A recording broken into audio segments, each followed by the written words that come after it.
किसी जमाने की बात है। एक छोटे से गांव में सुलोचना नाम की एक वृद्धा रहती थी। वह एक सीधी सादी औरत थी जिसके 2 बेटे थे।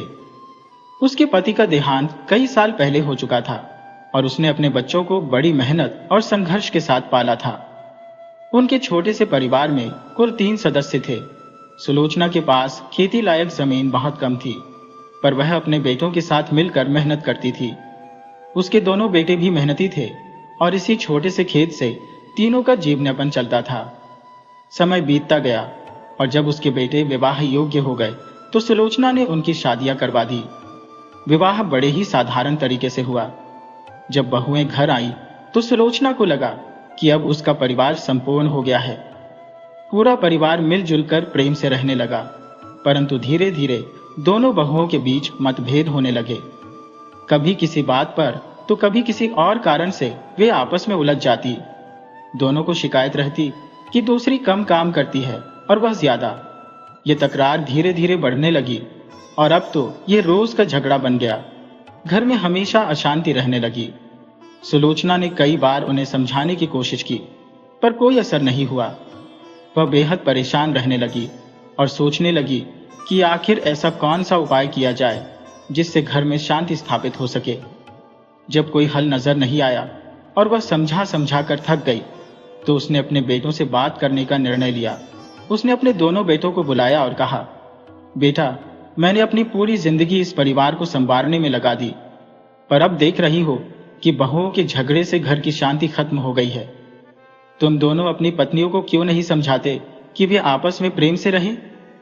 बेटों ने उत्तर दिया, माँ, हम दिन भर खेतों में मेहनत करते हैं और थक कर घर लौटते हैं। ऐसे में हम उनसे क्या कहें? कहीं ऐसा न हो कि हमारे कुछ कहने पर वे नाराज होकर घर ही छोड़ दे। बेटों की यह बात सुनकर सुलोचना चुप हो गई, परंतु मन ही मन सोचने लगी कि जब 3 लोग थे तब गुजारा आराम से हो जाता था, पर अब 5 लोग हैं तो घरेलू खर्च बढ़ गया है। शायद यही कारण है कि घर में झगड़े बढ़ रहे हैं। यदि आमदनी बढ़ जाए तो एक नौकरानी रख सकते हैं, जिससे बहुओं को कम काम करना पड़ेगा और झगड़े भी कम होंगे। यह सोचकर सुलोचना ने अपने बेटों को बुलाया और कहा, बेटा, मेरी मानो तो तुम दोनों गांव छोड़कर परदेश चले जाओ और वहां जाकर कोई काम धंधा शुरू करो। इससे घर की आमदनी बढ़ेगी, क्योंकि जिस घर में धन की कमी होती है वहां अक्सर झगड़े और क्लेश होते रहते हैं। अगर तुम्हारी आमदनी बढ़ जाए और घर में पैसों की कोई कमी न रहे तो हम एक नौकरानी रख सकते हैं। तुम परदेश जाकर धन कमाओगे और वहां से जब पैसा भेजोगे तभी इस घर की सुख शांति बनी रहेगी और झगड़े हमेशा के लिए खत्म हो जाएंगे। माँ की यह बात दोनों बेटों को सही लगी। उन्होंने अपनी अपनी पत्नियों को समझाया कि वे अधिक धन कमाने के लिए परदेश जा रहे हैं और उनके पीछे से उनकी माँ का ध्यान रखना है। अगले दिन उन्होंने माँ से आज्ञा ली और परदेश की ओर चल पड़े। लंबी यात्रा के बाद वे एक बड़े नगर में पहुंचे और वहां एक सराय में कमरा ले लिया। अगले दिन दोनों नगर में काम ढूंढने निकले, परंतु किस्मत ने उनका साथ नहीं दिया। वे जहां भी नौकरी मांगने जाते, लोग यही कहते, तुम तो परदेसी हो, हम तुम पर विश्वास कैसे करें? इस तरह 1 सप्ताह बीत गया, लेकिन उन्हें कोई काम नहीं मिला। उनकी जमा पूंजी भी समाप्त होने लगी। अब उन्हें चिंता सताने लगी कि अगर उन्हें नगर में काम नहीं मिला तो गांव लौटकर मां और पत्नियों को क्या मुंह दिखाएंगे। अगले दिन वे काम की तलाश में नगर की बड़ी मंडी में घूम रहे थे कि बड़े भाई ने देखा एक सेठ उनके आगे आगे चल रहा था। अचानक सेठ की जेब से एक थैली गिर पड़ी, परंतु वह अनजान था। बड़ा भाई दौड़कर थैली के पास पहुंचा।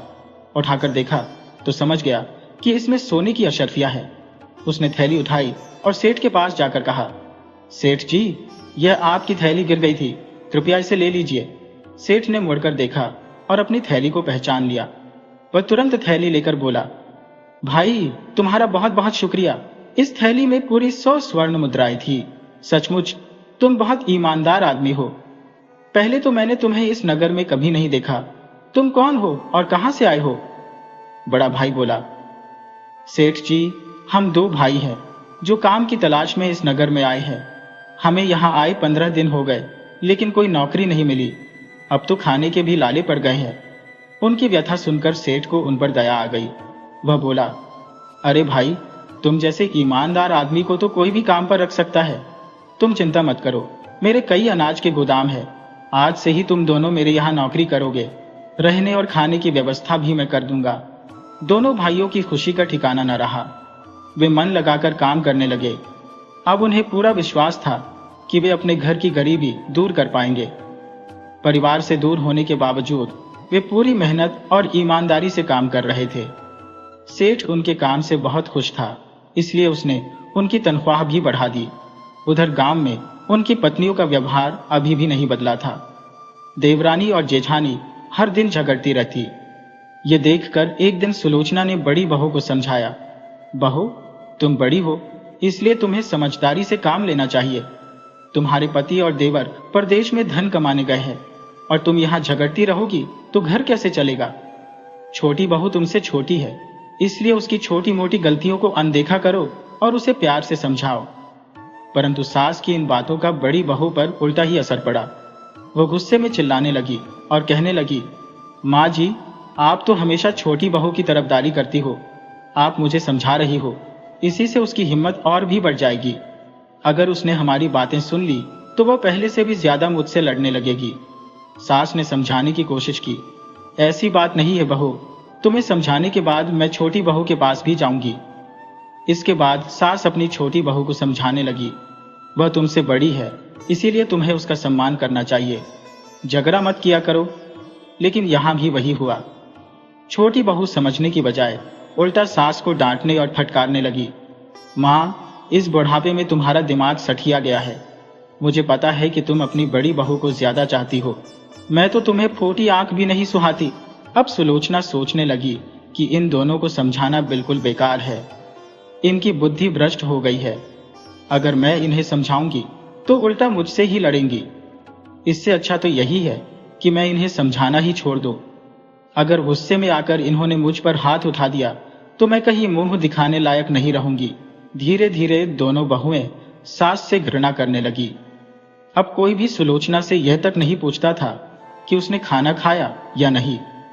बेचारी सुलोचना खुद ही रसोई में जाकर खाना निकालती। अब तो दोनों बहुएं चाहती थी कि वह घर से चली जाए या फिर मर जाए, लेकिन उन्हें कोई ऐसा बहाना नहीं मिल रहा था जिससे वे सुलोचना को घर से बाहर निकाल सके। अगले दिन दोनों बहुएं फिर से झगड़ने लगी। बूढ़ी सुलोचना ने क्या किया, उसने एक बोरा उठाया और घास काटने के लिए जंगल की ओर निकल गई। उसे लगा कि बहुओं के झगड़े से दूर रहना ही बेहतर है। अगर मैं इनके झगड़े को सुनूंगी तो बोलना पड़ेगा और फिर ये मुझसे ही झगड़ेंगी। सुलोचना जंगल में घास काटने चली गई। शाम को जब वह घर लौटी तब तक बहुओं का झगड़ा खत्म हो चुका था। अगले दिन फिर से वही हुआ। बहुएं लड़ने लगी और सुलोचना घास काटने के लिए जंगल निकल गई। जब वह जंगल में घास काट रही थी तभी अचानक उसके सामने एक भयंकर सांप आ गया। ऐसा डरावना सांप देखकर सुलोचना कांपने लगी। उसे लगा कि अब उसकी जान नहीं बचेगी, ये सांप जरूर उसे काट लेगा। डर से कांपती सुलोचना को देखकर अचानक सांप इंसानों की भाषा में बोल उठा, माता, तुम मत डरो, मैं तुम्हें कोई नुकसान नहीं पहुंचाऊंगा। मैं तो तुम्हारे साथ अपना दुख बांटने आया हूं, क्योंकि मैं बहुत परेशान और दुखी हूं। एक सांप को इंसानों की भाषा में बोलते देख सुलोचना हैरान रह गई। उसने गहरी सांस ली और बोली, हे नाग देवता, बताइए आपको क्या परेशानी है। सांप कहने लगा, माता, मैं पिछले कई दिनों से भूखा हूं, मुझे खाने के लिए कुछ नहीं मिल रहा। अगर तुम मुझे कुछ खाने के लिए दे दो तो मेरे प्राण बच जाएंगे। यूं समझ लो कि मैं इस समय मरने के बिल्कुल नजदीक हूं। असल बात यह है कि पहले मैं एक ऋषि के आश्रम में रहता था। अब उन ऋषि का देहांत हो चुका है। ऋषि महाराज ने एक गाय पाल रखी थी और उस गाय का दूध वे स्वयं भी पीते थे और मुझे भी पिलाते थे। इसी आहार पर मैं जिंदा था, परंतु अब मेरा पोषण करने वाला और मुझे दूध पिलाने वाला वह ऋषि इस दुनिया को छोड़कर चला गया। आप मेरे लिए कहीं से दूध ला दें तो मुझ पर बड़ी कृपा होगी। जब सुलोचना ने उस सांप की यह दुख भरी कहानी सुनी तो उसके मन में सांप के लिए बहुत हमदर्दी पैदा हो गई। वह कहने लगी, नाग देवता, आप बिल्कुल भी चिंता न करें, मैं आपको दूध अवश्य पिलाऊंगी। आप यहीं पर मेरा इंतजार कीजिए, मैं आपके लिए दूध लेकर आती हूँ। सांप से बातें करने के बाद सुलोचना अपने घर लौट आई। अगले दिन सुबह वही हुआ। दोनों बहुएं फिर आपस में झगड़ने लगी। सुलोचना सोचने लगी कि अब वह दूध किसकी रसोई से ले जाए। अगर वह बड़ी बहू की रसोई से दूध लेगी और उसे पता चल गया तो वह झगड़ने लगेगी। अगर छोटी बहू की रसोई से दूध लेगी तो भी यही खतरा रहेगा। आखिरकार सुलोचना ने सोचा कि एक दिन वह बड़ी बहू की रसोई से और दूसरे दिन छोटी बहू की रसोई से दूध लेकर जाया करेगी। इस तरह दोनों बहुओं को पता भी नहीं चलेगा और नाग देवता को दूध भी मिल जाएगा। अब सुलोचना ने ऐसा ही किया। बड़ी बहू की रसोई से उसने एक बर्तन में दूध लिया और अपने बोरे में छुपाकर घास काटने के लिए जंगल की ओर निकल गई। तब तक शाम हो चुकी थी। सांप भी उस जगह पर आ चुका था। वह कहने लगा, माँ, क्या तुम मेरे लिए दूध लाई हो? सुलोचना कहने लगी, हाँ नाग देवता, मैं आपके लिए दूध लेकर आई हूं। ये कहते हुए उसने दूध का बर्तन सांप के सामने रख दिया। जब सांप ने दूध पी लिया तो उसे शांति मिली। वह कहने लगा, माता, आज तुमने मेरी जान बचा ली और मुझ पर बड़ा उपकार किया है। मैं आपके इस उपकार को अपने जीवन भर नहीं भूलूंगा। सुलोचना कहने लगी, नाग देवता, मैं आपसे एक बात पूछना चाहती हूँ जो उस समय डर के कारण नहीं पूछ पाई थी। आप एक नाग होते हुए भी इंसानों की भाषा में कैसे बोल सकते हैं? क्या आप सचमुच एक सांप हैं या कोई और? तब सांप कहने लगा, माता, मैं एक श्राप के कारण सांप बन गया हूं। आज से 24 साल पहले की बात है। मैं एक राजा के यहां सांप के रूप में ही पैदा हुआ था और मेरे पिता ने मुझे जंगल में छोड़ दिया। मेरा श्राप केवल 25 वर्षों का है, जिसे पूरा होने में अब कुछ ही महीने बचे हैं। मेरी मुक्ति अब ज्यादा दूर नहीं है। जल्दी ही मुझे मनुष्य का शरीर मिल जाएगा। मैं बस उसी दिन का बेसब्री से इंतजार कर रहा हूं। तब सुलोचना कहने लगी, परंतु नाग देवता, ऐसा क्या कारण था जो आपको एक सांप बन जाने का श्राप मिला? सांप कहने लगा, यह बात मेरे जन्म से पहले की है, जब मेरे पिता राजा वक्रसेन एक दिन जंगल में शिकार खेलने गए थे। जब जंगल में उन्हें कोई शिकार नहीं मिला तो उन्होंने आकाश में उड़ते हुए एक बाज को देखा। मेरे पिता ने तुरंत अपना तीर कमान संभाला और बाज पर निशाना साधा। असल में वह बाज अपने पंजों में एक सांप को दबाए उड़ रहा था। जैसे ही तीर बाज को लगा, वह घायल होकर नीचे गिरने लगा। उसके पंजों से वह मरा हुआ सांप छूट गया और लहराते हुए जमीन की ओर गिरने लगा। ठीक उसी समय वहीं पास में एक ऋषि ध्यान मुद्रा में तपस्या कर रहे थे। दुर्भाग्यवश वह मरा हुआ सांप सीधा उन ऋषि महाराज के ऊपर आ गिरा, जिससे उनकी तपस्या भंग हो गई। इससे ऋषि अत्यंत क्रोधित हो गए। जब मेरे पिता वहां पहुंचे और ऋषि को यह ज्ञात हुआ कि यह सब उनके कारण हुआ है, तो उन्होंने क्रोध में आकर मेरे पिता को श्राप दे दिया। राजन, जिस प्रकार तुमने एक सांप गिराकर मेरी तपस्या भंग की है, मैं तुम्हें श्राप देता हूं कि तुम्हारी संतान भी सांप के रूप में जन्म लेगी। मेरे पिता ऋषि से क्षमा मांगने लगे। तब ऋषि ने उन पर दया दिखाते हुए कहा, राजन, मेरा श्राप तुम्हारी संतान पर केवल 25 वर्षों तक रहेगा। जब यह अवधि पूरी होगी तब वह पुनः मनुष्य का रूप प्राप्त कर लेगा। इस घटना के 1 वर्ष बाद जब मेरी माता गर्भवती हुई तो उन्होंने मुझे एक सांप को जन्म दिया। मेरे पिता मुझे जंगल में छोड़ आए। बस अब मैं अपनी मुक्ति के दिन की प्रतीक्षा कर रहा हूँ। सुलोचना को सांप की यह व्यथा सुनकर उस पर अत्यधिक दया आ गई। अब वह प्रतिदिन उसे दूध पिलाने लगी। कभी वह बड़ी बहू की रसोई से दूध ले आती तो कभी छोटी बहू की रसोई से। ये क्रम निरंतर चलता रहा। सांप भी रोज उसी स्थान पर आकर दूध पीकर तृप्त हो जाता। उसे ऐसा महसूस होने लगा मानो उसे अपनी असली मां मिल गई हो। अंततः एक दिन बड़ी बहू ने देख ही लिया कि उनके घर का दूध रोजाना कम हो जाता है। दोनों बहुएं इस पर आपस में चर्चा करने लगी। आखिर रोज हमारा दूध कौन चुरा कर ले जाता है? बड़ी बहू बोली, हाँ बहन, मेरा भी दूध धीरे धीरे कम होता जा रहा है। ये कैसे संभव है? आखिरकार उन्होंने विचार किया, हम दोनों की रसोई में केवल हमारी सास आती है, फिर भला और कौन हमारा दूध चुरा सकता है? छोटी बहू बोली, दीदी, हमारा चोर एक ही है, हमें छुपकर देखना चाहिए कि आखिर ये कौन है। दोनों ने योजना बना ली कि वे अपनी अपनी रसोई में छुपकर नजर रखेंगी। अगले दिन सुलोचना रोज की तरह उठी और बड़ी बहू की रसोई में गई। दोनों बहुएं छिपकर यह सब देख रही थी। सुलोचना ने दूध लिया, उसे बोरे में छुपाया और घास काटने के बहाने जंगल की ओर चल पड़ी। अब तो दोनों बहुओं ने उसे दूध चुराते और जंगल जाते देख ही लिया था। छोटी बहू बोली, चलो दीदी, देखते हैं कि यह दूध खुद पीती है या किसी और को पिलाती है। सुलोचना जंगल में बढ़ती जा रही थी और उसकी दोनों बहुएं चुपचाप उसका पीछा कर रही थी। जब वह उस स्थान पर पहुंची जहां वह रोज घास काटती थी और सांप को दूध पिलाती थी, तभी बहुएं छिपकर देखने लगी। अचानक एक बड़ा भयंकर दिखने वाला सांप उसके पास आ गया और सुलोचना उसे दूध पिलाने लगी। दोनों बहुएं यह देखकर दंग रह गईं। इतना विशाल और डरावना सांप उन्होंने पहले कभी नहीं देखा था। सांप को दूध पीते देखकर वे घबरा गईं। उनके पैरों तले जमीन खिसक गई। वे कांपते हुए कहने लगी, ये कोई दैत्य लगता है और यह बुढ़िया भी कोई डायन ही है। अगर इसे रोका नहीं गया तो यह हमारे बच्चों को खा जाएगी। अब तो दोनों बहुओं को एक अच्छा बहाना मिल गया था। वे चुपचाप घर लौट आई। इधर सुलोचना ने सांप को दूध पिलाया, घास काटी और घर की ओर चल पड़ी। लेकिन जब वह घर पहुंची तो दरवाजा बंद मिला। उसने दरवाजा खटखटाया तो दोनों बहुएं दरवाजे पर आ गईं। सुलोचना ने देखा कि उनके हाथों में डंडे थे और उनके चेहरे क्रोध से लाल हो रहे थे।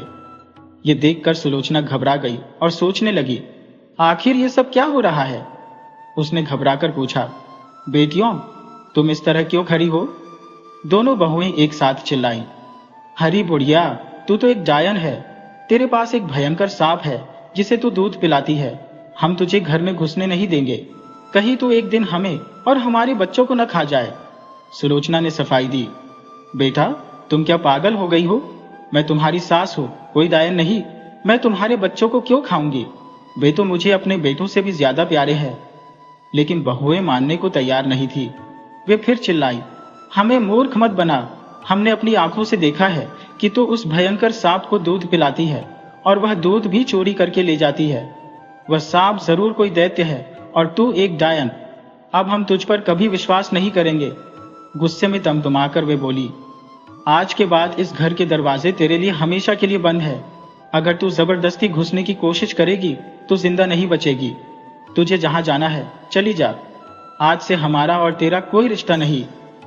बूढ़ी सुलोचना ने बहुत समझाने की कोशिश की, बहुओं, जैसा तुम सोच रही हो वैसा कुछ भी नहीं है। ये मेरा घर है, मुझे अंदर आने दो। लेकिन दोनों बहुओं ने उसकी एक न सुनी।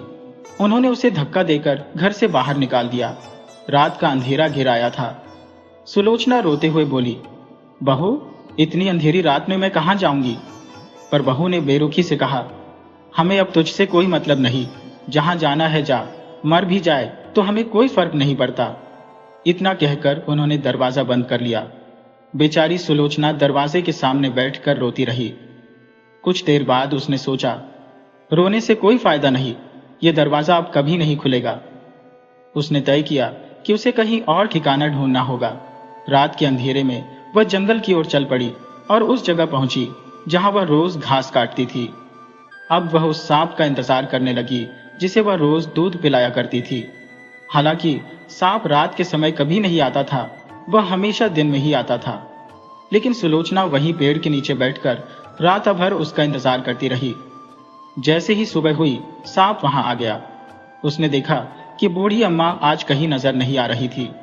उसने इधर उधर देखा, तभी उसकी नजर पेड़ के नीचे बैठी रोती हुई सुलोचना पर पड़ी। सांप तुरंत उसके पास आया और पूछा, बूढ़ी माँ, तुम्हें क्या हुआ?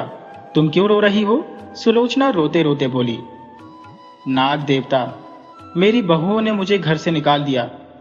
मैं तुम्हारे लिए दूध लाया करती थी, लेकिन वह चोरी से लाती थी। जब उन्होंने मुझे तुम्हें दूध पिलाते हुए देख लिया तो वे कहने लगी कि मैं एक डायन हूं और उनके बच्चों को खा जाऊंगी। इसीलिए उन्होंने मुझे घर से निकाल दिया। मेरे दोनों बेटे भी घर पर नहीं है, वे परदेश में धन कमाने गए हैं। अब मैं कहां जाऊं? सारी बात सुनकर सांप बोला, माँ, तुम चिंता मत करो, आज से मैं ही तुम्हारा बेटा हूं। सांप की प्रेम भरी बातों से सुलोचना का मन कुछ हल्का हुआ।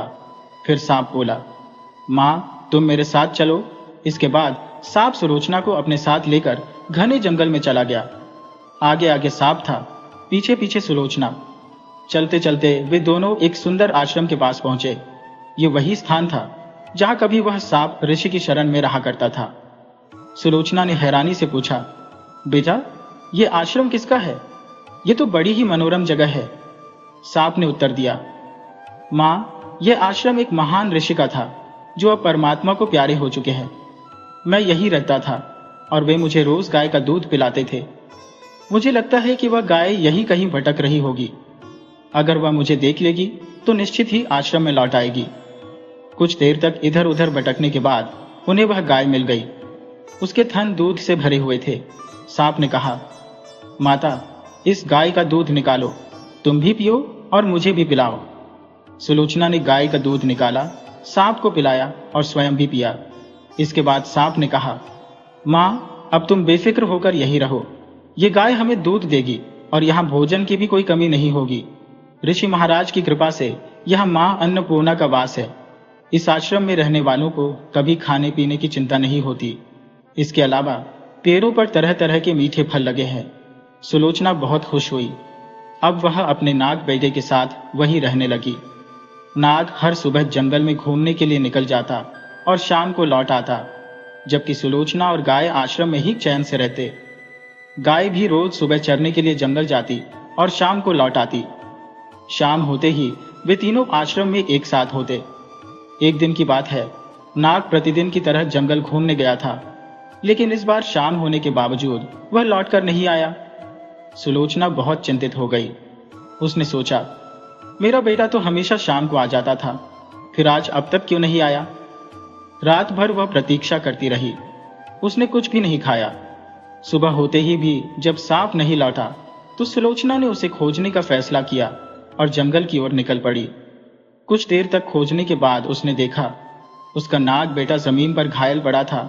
उस पर पेड़ों की भारी टहनियां गिरी हुई थी। ये देखकर सुलोचना घबरा गई। उसने जल्दी से टहनियां हटाई और व्याकुल होकर अपने घायल बेटे से पूछा, बेटा, यह सब कैसे हुआ? सांप कहने लगा, माँ, जब मैं शाम के समय आश्रम वापस लौट रहा था, अचानक जंगल में भयंकर तूफान आ गया। तूफान से बचने के लिए मैं एक पेड़ पर चढ़ गया, लेकिन तूफान की वजह से वह पेड़ भी उखड़ गया और मैं उसके नीचे दब गया। मैंने निकलने की बहुत कोशिश की, परंतु सफल नहीं हो सका। पूरी रात मैं यही सोचता रहा कि मेरी माँ मेरा इंतजार कर रही होगी। सुलोचना कहने लगी, बेटा, तुम घबराओ मत, मैं तुम्हारे जख्मों पर मरहम लगा दूंगी। इस तरह सुलोचना अपने सांप बेटे को जंगल से वापस ले आई। उसने कुछ जड़ी बूटियां लेकर औषधि तैयार की और सांप के जख्मों का इलाज शुरू किया। धीरे धीरे सांप के घाव भरने लगे और वह पूरी तरह स्वस्थ हो गया। समय बीतता गया और वह दिन आ गया जब नाग के श्राप के 25 वर्ष पूरे होने थे। एक रात जब वह अपने आश्रम में सोया हुआ था तो सुबह सुलोचना ने देखा कि नाग अपनी जगह पर नहीं है। उसकी जगह पर एक अत्यंत सुंदर नौजवान सोया हुआ था। सुलोचना उसे देखकर आश्चर्य में पड़ गई। उसने नौजवान को जगाया और पूछा, तुम कौन हो? वह कहने लगा, माँ, मैं तुम्हारा वही नाग बेटा हूँ। आज मुझे अपने श्राप से मुक्ति मिल गई है और मैं मनुष्य बन चुका हूँ। ये सुनकर सुलोचना बहुत खुश हुई और उसने अपने बेटे को गले से लगा लिया। कुछ दिन और आश्रम में बिताने के बाद एक दिन सुलोचना अपने नाग बेटे यानी राजकुमार से कहने लगी, बेटा, मुझे लगता है अब वह समय आ गया है जब तुम्हें अपने पिता के पास जाना चाहिए। मुझे बताओ, तुम कहाँ के रहने वाले हो? तुमने कहा था कि तुम एक राजा के बेटे हो। हमें चलकर देखना चाहिए कि तुम्हारे माता पिता किस हाल में हैं। राजकुमार कहने लगा, नहीं, मैं यहाँ से कहीं नहीं जाऊंगा। उस पिता को देखकर मैं क्या करूंगा जिसने मुझे जंगल में फेंक दिया था। सुलोचना उसे समझाते हुए कहने लगी, बेटा, उस समय तुम नाग के रूप में थे और तुम्हारे पिता तुमसे डर गए होंगे, लेकिन अब तुम मनुष्य के रूप में हो। मुझे पक्का विश्वास है कि तुम्हें देखकर तुम्हारे माता पिता बहुत खुश होंगे, इसीलिए तुम्हें वहां जाना चाहिए। इसी बहाने मैं भी तुम्हारे माता पिता से मिल लूंगी। सुलोचना के समझाने पर राजकुमार अपने माता पिता के यहाँ जाने को तैयार हो गया। वे दोनों राजमहल की ओर चल दिए। चलते चलते जब वे उस राज्य में पहुंचे तो राजकुमार को देखकर लोग सोचने लगे, ये इतना सुंदर नौजवान कौन है? महल के दरवाजे पर पहुंचकर उन्होंने पहरेदार से कहा कि वे राजा से मिलना चाहते हैं। पहरेदार उन दोनों को राजा के पास तो नहीं ले गया, लेकिन वह उन्हें मंत्री के पास ले गया। जब वे दोनों मंत्री के पास पहुंचे तो उन्होंने मंत्री से राजा से मिलने की इच्छा जताई। सुलोचना कहने लगी, मंत्री जी, हम महाराज से मिलना चाहते हैं। इस पर मंत्री ने जवाब दिया, हमारे राजा और रानी इस समय किसी से मिलने की हालत में नहीं है। उनकी सेहत बहुत खराब है। यहाँ तक कि राजा खुद अपने राज्य की देखभाल भी नहीं कर पा रहे। यहाँ का सिंहासन खाली पड़ा है। परंतु वे दोनों कहने लगे, मंत्री जी, आप कोशिश तो कीजिए, हमारा उनसे मिलना बहुत ही आवश्यक है। तब मंत्री कहने लगा, हमारे महाराज का स्वास्थ्य बहुत ही खराब है और यह आज से 25 साल पुरानी बात है। एक महात्मा के श्राप के कारण महारानी ने एक सांप को जन्म दिया था। महाराज ने उस सांप को देखा तो वह बहुत डर गए और उन्हें बहुत बुरा भी लगा। महारानी को तो वह सांप भी प्यारा था, क्योंकि मां के लिए उसका बच्चा जैसा भी हो उसे प्यारा ही होता है। लेकिन महाराज ने सोचा कि जब लोगों को यह पता चलेगा कि उनके यहाँ एक सांप ने जन्म लिया है तो सारी प्रजा उनसे नफरत करने लगेगी। राजा ने उस सांप को जंगल में फेंक दिया, परंतु तभी से हमारे राजा और महारानी सूख कर कांटा होते जा रहे हैं। दोनों ही इस दुख को सहन नहीं कर पाए। उनका स्वास्थ्य दिन प्रतिदिन गिरता ही गया। यहाँ तक कि महाराज ने दरबार में आकर सिंहासन पर बैठना भी बंद कर दिया। राजा और रानी दोनों अपने महल में बहुत ही दुखी और मायूस पड़े रहते हैं। जब राजकुमार ने यह सारी बात सुनी तो वह मंत्री से कहने लगा, आप मुझे महाराज और रानी से मिलवा दीजिए तो आपकी बड़ी कृपा होगी। उनकी बात मानकर मंत्री राजकुमार और सुलोचना को लेकर राजा और रानी के पास गया। वहां राजकुमार के माता पिता निराश अवस्था में लेटे हुए थे। राजकुमार ने आगे बढ़कर अपने माता पिता के पैर छुए। जैसे ही राजकुमार ने उनके पैर छुए, राजा और रानी में एक संवेदना की लहर दौड़ गई। ऐसा लगा जैसे उनके शरीर में एक बार फिर से जान आ गई हो। अपने बेटे का स्पर्श मिलते ही वे दोनों उठ बैठे और कहने लगे, बेटा, तुम कौन हो? कहां से आए हो? तुमने हमारे पैर क्यों छुए? जब तुमने हमारे पैर छुए तो ऐसा लगा जैसे हमारे अंदर नई शक्ति का संचार हो गया। सच बताओ, तुम कौन हो? हमें अपना परिचय दो। तब राजकुमार उन्हें अपनी सारी कहानी बताने लगा। पिताजी और माँ, मैं आप दोनों का बेटा हूं। मैं आपके यहाँ नाथ के रूप में पैदा हुआ था, इसीलिए आपने मुझे जंगल में फेंक दिया था। 25 वर्ष का श्राप पूरा करने के बाद आज मैं मनुष्य के रूप में आप दोनों के सामने खड़ा हूं। माँ, क्या आज तुम मुझे अपने गले नहीं लगाओगी? राजकुमार का ऐसा वचन सुनकर माँ दौड़कर अपने बेटे को गले से लगा लिया। राजा की भी अब खुशी का कोई ठिकाना नहीं था। राजा और रानी ने अपने बेटे को गले से लगाया, मानो उन दोनों में फिर से नई शक्ति आ गई हो। अगले दिन राजा अपने दरबार में गया और सिंहासन पर विराजमान होकर उसने यह घोषणा की कि मेरा बेटा अब वापस आ गया है। दरबार के सभी लोग और सारी प्रजा खुशी से जय जयकार करने लगी। राजा ने आगे कहा कि कल राजकुमार का राज तिलक कर दिया जाएगा और वह हमारी राजगद्दी संभालेगा। अगली सुबह राजकुमार का राज तिलक करके उसे राजा बना दिया गया। यह सब देखकर सुलोचना भी बहुत खुश थी, परंतु उसके मन में यह विचार भी आया कि अब उसका क्या होगा। राजकुमार ने सुलोचना के चेहरे की उदासी को भांप लिया और कहने लगा, माँ, आज से तुम इस राजमहल की राजमाता कहलाओगी। यह सुनकर सुलोचना की आंखों से आंसुओं की धार बहने लगी। दूसरी तरफ जब गांव में सुलोचना के बेटे अपने घर लौटे तो उन्होंने अपनी माँ को घर में नहीं पाया। वे अपनी पत्नियों से पूछने लगे, माँ कहाँ है? उनकी पत्नियों ने कहा, तुम्हारी माँ तो एक डायन थी, इसीलिए हमने उन्हें मार मार कर यहाँ से भगा दिया। वह रोज जंगल में जाकर एक सांप को दूध पिलाती थी। ये सुनकर सुलोचना के दोनों बेटे क्रोध में तिलमिला उठे और अपनी पत्नियों को डांटते हुए कहने लगे, तुम्हें शर्म नहीं आती? हमारी माँ को डायन और चुड़ैल कह रही हो? जल्दी बताओ कि हमारी माँ कहाँ है, नहीं तो तुम दोनों की खैर नहीं। लेकिन उन बहुओं को भी यह पता नहीं था कि बूढ़ी माँ कहाँ है। अब उनके पति उन्हें रोज डांटते और फटकारते। धीरे धीरे उनकी हालत खराब हो गई। उन्हें ना तो चैन से भोजन मिलता, ना ही घर में इज्जत। उनके बच्चे भी उनसे नफरत करने लगे। गांव के सभी लोग उनसे घृणा करने लगे, क्योंकि समाज में ऐसे लोगों की इज्जत नहीं होती जो अपने बड़े बूढ़ों का अनादर करते हैं। कुछ समय बाद बेटों को यह खबर मिली कि उनकी मां राज्य की राजमाता बन चुकी है। यह सुनकर वे बहुत खुश हुए। सोचने लगे कि हमारी माँ तो बहुत दयालु और धार्मिक स्वभाव की थी। यह सब उसी का फल है कि परमात्मा ने उन्हें इतना ऊंचा स्थान दिया है। वे अपनी माँ से मिलने राजमहल पहुंचे।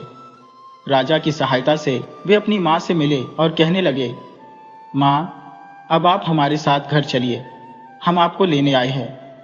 तब सुलोचना ने कहा, मेरे बच्चों, मैं यहाँ बहुत खुश हूँ। यहाँ भी मेरे पास एक बेटा है। तुम बिना किसी चिंता के जाओ, मेरा आशीर्वाद तुम्हारे साथ है। अपनी पत्नी और बच्चों के साथ सुखपूर्वक जीवन व्यतीत करो। इस प्रकार माँ का आशीर्वाद लेकर दोनों भाई घर लौट आए। सुलोचना के बेटे और पोते अपने जीवन में बहुत खुश थे, लेकिन उसकी बहुएं दुखी रही, क्योंकि जो दूसरों को दुख देता है वह स्वयं कभी खुश नहीं रहता।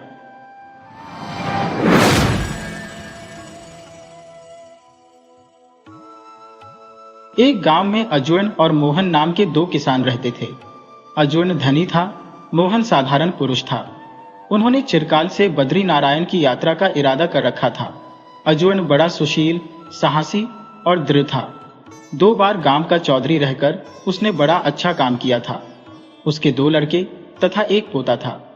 उसकी 60 वर्ष की अवस्था थी, परंतु दाढ़ी अभी तक नहीं पकी थी। मोहन प्रसन्न बदन, दयालु और मिलनसार था। उसके 2 पुत्र थे, एक घर में था, दूसरा बाहर नौकरी पर गया हुआ था। वह खुद घर में बैठा बैठा बड़ी का काम करता था। बद्री नारायण की यात्रा का संकल्प किए उन्हें बहुत दिन हो चुके थे। अजूर्ण को छुट्टी ही नहीं मिलती थी। एक काम समाप्त होता था कि दूसरा आकर घेर लेता था। पहले पोते का ब्याह करना था, फिर छोटे लड़के का गौना आ गया। इसके पीछे मकान बनना प्रारंभ हो गया। एक दिन बाहर लकड़ी पर बैठकर दोनों बूढ़ों में बातें होने लगी। मोहन, क्यों भाई, अब यात्रा करने का विचार कब है? अजूर्ण, जरा ठहरो, अब की वर्ष अच्छा नहीं लगा। मैंने यह समझा था कि 100 रुपए में मकान तैयार हो जाएगा। 300 रुपए लगा चुके हैं, अभी दिल्ली दूर है, अगले वर्ष चलेंगे। मोहन, शुभ कार्य में देरी करना अच्छा नहीं होता। मेरे विचार में तो तुरंत चल देना ही उचित है। दिन बहुत अच्छे हैं। अजूर्ण, दिन तो अच्छे हैं, पर मकान को क्या करूं? इसे किस पर छोड़ूं? मोहन, क्या कोई संभालने वाला ही नहीं? बड़े लड़के को सौंप दो। अजूर्ण, उसका क्या भरोसा है?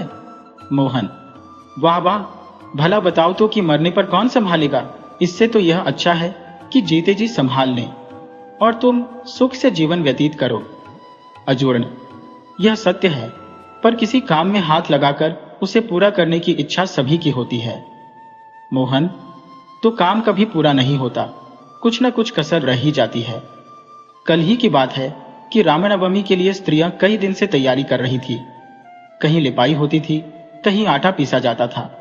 इतने में रामनवमी आ पहुंची। बहू बोली, परमेश्वर की बड़ी कृपा है कि त्योहार बिना बुलाए ही आ जाते हैं, नहीं तो हम अपनी तैयारी ही करती रहे। अजूर्ण, एक बात और है, इस मकान पर मेरा बहुत रुपया खर्च हो गया है। इस समय रुपए का भी तोड़ा है। कम से कम 100 रुपए तो हो, नहीं तो यात्रा कैसे होगी? मोहन हंसकर, हाँ, जो जितना धनवान होता है वह उतना ही कंगाल होता है। तुम और रुपए की चिंता जाने दो। मैं सच कहता हूं, इस समय मेरे पास 100 रुपये भी नहीं, परंतु जब चलने का निश्चय हो जाएगा तो रुपया भी कहीं न कहीं से अवश्य आ ही जाएगा। बस यह बतलाओ कि चलना कब है?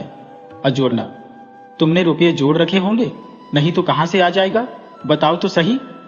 मोहन, कुछ घर में से कुछ माल बेचकर। पड़ोसी कुछ चौखट आदि मोल लेना चाहता है, उसे सस्ती दे दूंगा। अजूर्ण, सस्ती बेचने पर पछतावा होगा। मोहन, मैं सिवाय पाप के और किसी बात पर नहीं बचता। आत्मा से कौन चीज प्यारी है? अजूर्ण, यह सब ठीक है, परंतु घर के कामकाज बिसराना भी उचित नहीं। मोहन, और आत्मा को बिसारना तो और भी बुरा है। जब कोई बात मन में ठान ली तो उसे बिना पूरा किए न छोड़ना चाहिए। अंत में चलना निश्चय हो गया। 4 दिन पीछे जब विदा होने का समय आया तो अजूर्ण बड़े लड़के को समझाने लगा कि मकान पर छत इस प्रकार डालना, भूसी बखार में इस भांति जमा कर देना, मंडी में जाकर अनाज इस भाव से बेचना, रुपये संभाल कर रखना, ऐसा ना हो खो जावे। घर का प्रबंध ऐसा रखना कि किसी प्रकार की हानि ना होने पावे। उसका समझाना समाप्त ही ना होता था। इसके प्रतिकूल मोहन ने अपनी स्त्री से केवल इतना ही कहा कि तुम चतुर हो, सावधानी से काम करती रहना। मोहन तो घर से प्रसन्न मुख बाहर निकला और गांव छोड़ते ही घर के सारे बखेड़े भूल गया। साथी को प्रसन्न रखना, सुखपूर्वक यात्रा कर घर लौट आना उसका मंतव्य था। राह चलता था तो ईश्वर संबंधी कोई भजन गाता था या किसी महापुरुष की कथा कहता। सड़क पर अथवा सराय में जिस किसी से भेंट हो जाती उससे बड़ी नम्रता से बोलता। अर्जुन भी चुपके चुपके चल तो रहा था, परंतु उसका चित्त व्याकुल था। सदैव घर की चिंता लगी रहती थी। लड़का अनजान है, कौन जाने क्या कर बैठे। अमुक बात कहना भूल आया। ओहो, देखो मकान की छत पड़ती है या नहीं। यही विचार उसे हरदम घेरे रहते थे, यहां तक कि कभी कभी लौट जाने को तैयार हो जाता था। चलते चलते 1 महीना पीछे वे पहाड़ पर पहुंच गए। पहाड़ी बड़े अतिथि सेवक होते हैं। अब तक यह मूल का अन्न खाते रहे थे, अब उनकी खातिरदारी होने लगी। आगे चलकर वे ऐसे देश में पहुंचे जहां दुर्घट अकाल पड़ा हुआ था। खेतियां सब सूख गई थी, अनाज का एक दाना भी नहीं उगा था। धनवान कंगाल हो गए थे, धनहीन देश को छोड़कर भीख मांगने बाहर भाग गए थे। यहां उन्हें कुछ कष्ट हुआ, अन्न कम मिलता था और वह भी बड़ा महंगा। रात को उन्होंने एक जगह विश्राम किया। अगले दिन चलते चलते एक गांव मिला। गांव के बाहर एक झोपड़ा था। मोहन थक गया था, बोला, मुझे प्यास लगी है, तुम चलो, मैं इस झोपड़े से पानी पीकर अभी तुम्हें आ मिलता हूं। अर्जुन ने बोला, अच्छा पी आओ, मैं धीरे धीरे चलता हूं। झोपड़े के पास जाकर मोहन ने देखा कि उसके आगे धूप में एक मनुष्य पड़ा है।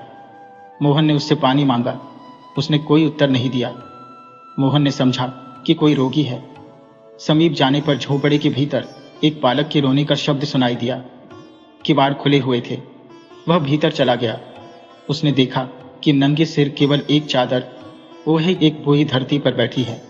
पास में भूख का मारा हुआ एक बालक बैठा रोती रोती पुकार रहा है। चूल्हे के पास एक स्त्री तड़प रही है, उसकी आंखें बंद हैं, कंठ रुका हुआ है। मोहन को देखकर बूढ़ी ने पूछा, तुम कौन हो, क्या मांगते हो? हमारे पास कुछ नहीं है। मोहन, मुझे प्यास लगी है, पानी मांगता हूं।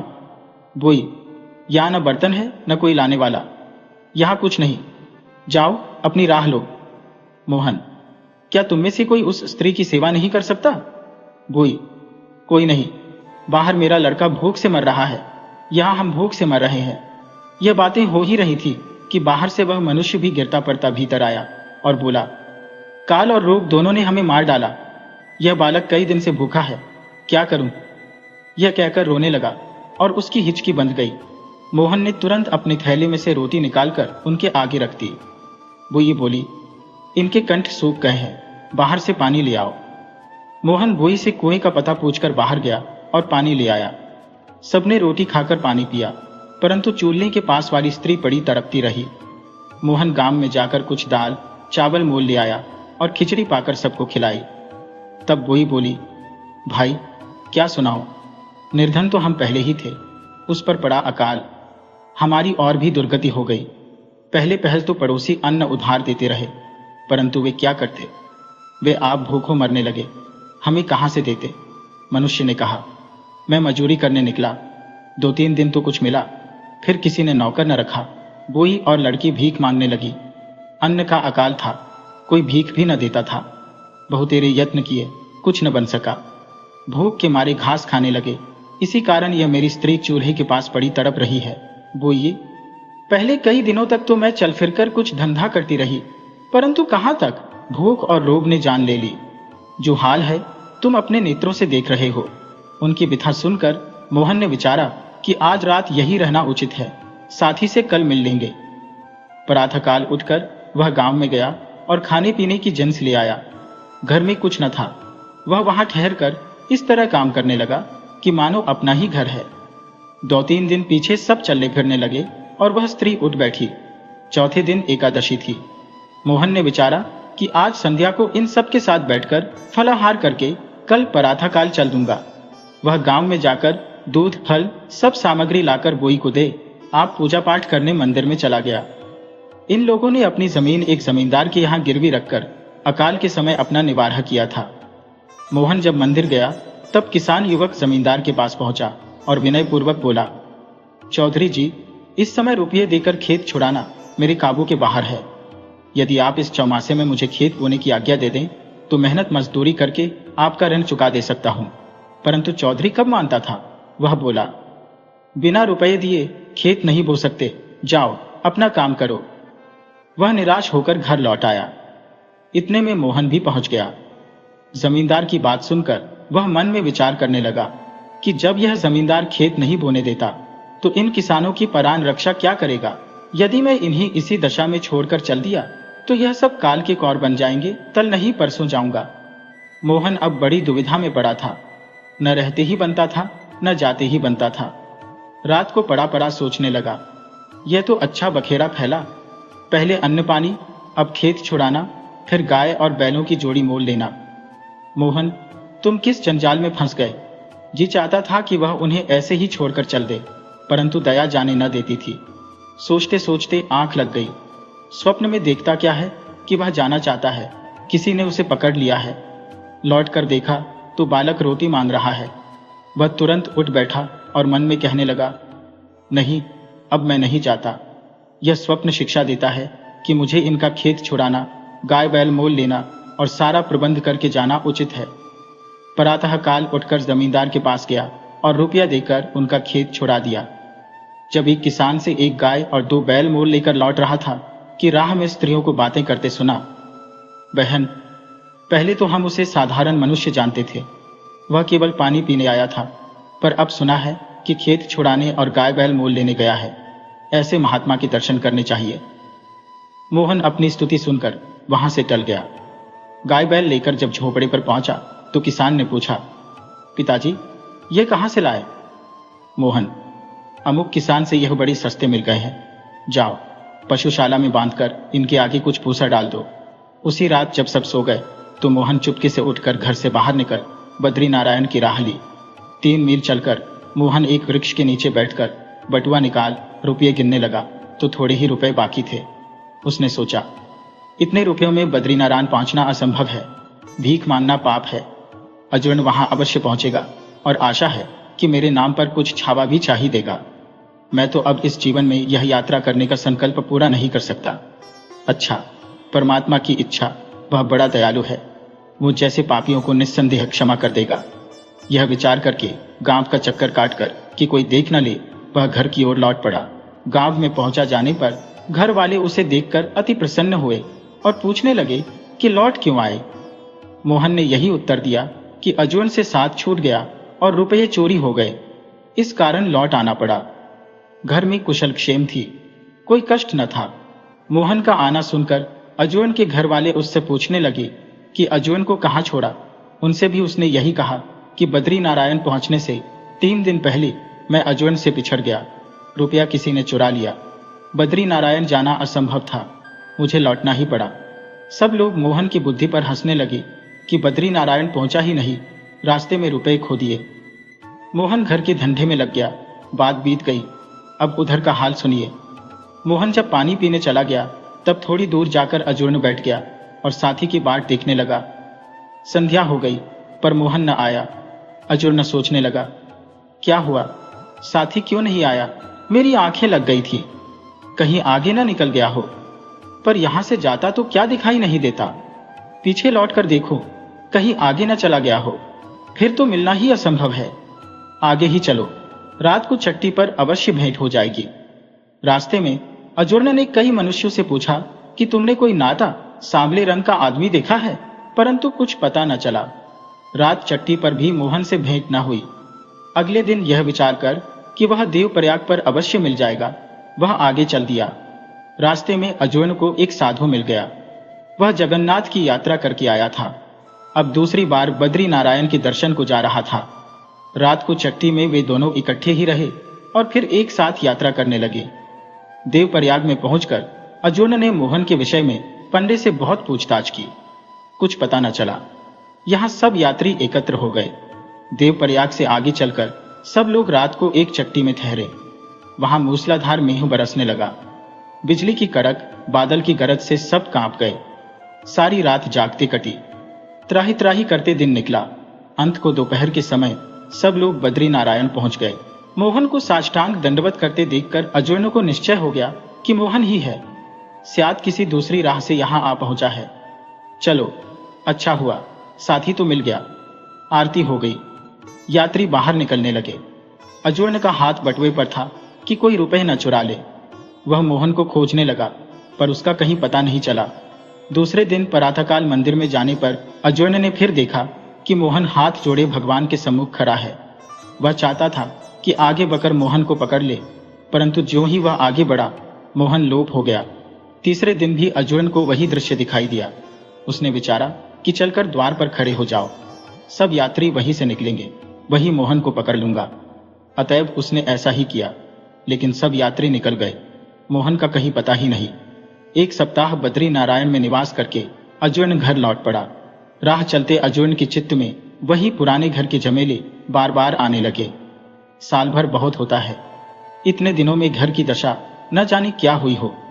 कहावत है, छाते लगी 6 मास और छिन में हुए उजाड़। कौन जाने लड़के ने क्या कर छोड़ा हो, फसल कैसी हो, पशुओं का पालन पोषण हुआ है कि नहीं। चलते चलते अर्जुन जब उस झोपड़े के पास पहुंचा जहां मोहन पानी पीने गया था, तो भीतर से एक लड़की ने आकर उसका कुर्ता पकड़ लिया और बोली, बाबा बाबा भीतर चलो। अर्जुन कुर्ता छुड़ाकर जाना चाहता था कि भीतर से एक स्त्री बोली, महाशय भोजन करके रात्रि को यहीं विश्राम कीजिए, कल चले जाना। वह अंदर चला गया और सोचने लगा कि मोहन यही पानी पीने आया था, शायद इन लोगों से उसका कुछ पता चल जाए। स्त्री ने अर्जुन के हाथ पैर धुलाकर भोजन परस दिया। अर्जुन उसको आशीष देने लगा। स्त्री बोली, दादा हम अतिथि सेवा करना क्या जाने, यह सब कुछ हमें एक यात्री ने सिखाया है। हम परमात्मा को भूल गए थे। हमारी यह दशा हो गई थी कि यदि वह बूढ़ा यात्री ना आता तो हम सब के सब मर जाते। वह यहाँ पानी पीने आया था, हमारी दुर्दशा देखकर यहीं ठहर गया। हमारा खेत रेहन पड़ा था, वह छुड़ा दिया, गाय बैल मोल ले दिए और सामग्री जुटाकर एक दिन न जाने कहाँ चला गया। इतने में एक बुई आ गई और यह बात सुनकर बोल उठी, वह मनुष्य नहीं था, साक्षात देवता था। उसने हमारे ऊपर दया की, हमारा उद्धार कर दिया, नहीं तो हम मर गए होते। वह पानी मांगने आया। मैंने कहा, जाओ, यहाँ पानी नहीं। जब मैं वह बात स्मरण करती हूँ तो मेरा शरीर कांप उठता है। छोटी लड़की बोल उठी। उसने अपनी कांबर खोली और उसमें से लौटा निकाला कुएं की ओर चला। इस तरह सबके सब मोहन की चचार करने लगे। रात को किसान भी आ पहुंचा और वही चचार करने लगा। निस्संदेह उस यात्री ने हमें जीवन दान दिया। हम जान गए कि परमेश्वर क्या है और परोपकार क्या। वह हमें पशुओं से मनुष्य बना गया। अर्जुन ने अब समझा कि बद्री नारायण के मंदिर में मोहन के दिखाई देने का कारण क्या था। उसे निश्चय हो गया कि मोहन की यात्रा सफल हुई। कुछ दिनों पीछे अर्जुन घर पहुंच गया। लड़का शराब पीकर मस्त पड़ा था। घर का हाल सब गड़बड़ था। अर्जुन लड़के को डांटने लगा। लड़के ने कहा, तो यात्रा पर जाने को किसने कहा था, न जाते। इस पर अर्जुन ने उसके मुंह पर तमाचा मारा। दूसरे दिन अर्जुन जब चौधरी से मिलने जा रहा था तो राह में मोहन की स्त्री मिल गई। स्त्री, भाई जी कुशल से तो हो, बद्री नारायण हो आए। अर्जुन, हाँ हो आया। मोहन मुझसे रास्ते में बिछुड़ गए थे। कहो, वह कुशल से घर तो पहुंच गए। स्त्री, उन्हें आए तो कई महीने हो गए, उनके बिना हम सब उदास रहा करते थे। लड़के को तो घर काटे खाता था। स्वामी बिना घर सुना होता है। पंडित देव प्रयाग से ही साथ हो लिए थे।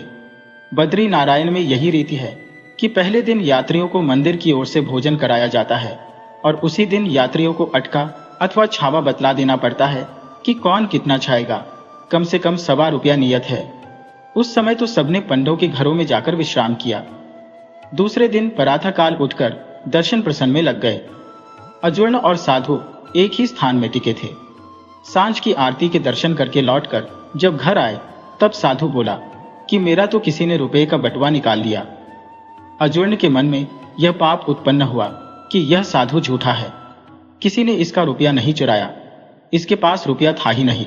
लेकिन तुरंत ही उसको पश्चाताप हुआ कि किसी पुरुष के विषय में ऐसी कल्पना करना महापाप है। उसने मन को बहुतेरा समझाया, परंतु उसका ध्यान साधु में ही लगा रहा। पवित्र स्थान में रहने पर भी चित्त की मलिनता दूर नहीं हुई। इतने में शयन की आरती का घंटा बजा। दोनों दर्शनार्थ मंदिर में चले गए। भीड़ बहुत थी। अर्जुन नेत्र मूंद कर भगवान की स्तुति करने लगा, परंतु हाथ बटुए पर था, क्योंकि साधु के रुपये खो जाने से संस्कार चित्त में पड़े हुए थे। अंतःकरण का शुद्ध हो जाना क्या कोई सहज बात है। स्तुति समाप्त करके नेत्र खोलकर अर्जुन जब भगवान के दर्शन करने लगा तब देखता क्या है कि मूर्ति के अति समीप मोहन खड़ा है। मोहन? नहीं नहीं, मोहन यहां कैसे पहुंच सकता है? सारे रास्ते तो ढूंढता आया हूं। अजूर्ण घर में है कि कहीं बाहर गए हैं? 410 स्त्री नहीं, घर में है। 260 अजूर्ण भीतर चला गया और मोहन से बोला, राम राम भैया मोहन, राम राम। 140 मोहन, राम राम, आओ भाई, कहो, दर्शन कराए। 420 अजूर्ण, हाँ कर तो आया, पर मैं यह नहीं कह सकता कि यात्रा सफल हुई अथवा नहीं। लौटते समय मैं उस झोपड़े में ठहरा था जहां तुम पानी पीने गए थे। 1410। मोहन ने बात टाल दी और अजूर्ण भी चुप हो गया, परंतु उसे दृढ़ विश्वास हो गया कि उत्तम तीर्थ यात्रा यही है कि पुरुष जीवन पर्यंत प्रत्येक प्राणी के साथ प्रेम भाव रखकर सदैव उपकार में तत्पर रहे। 182।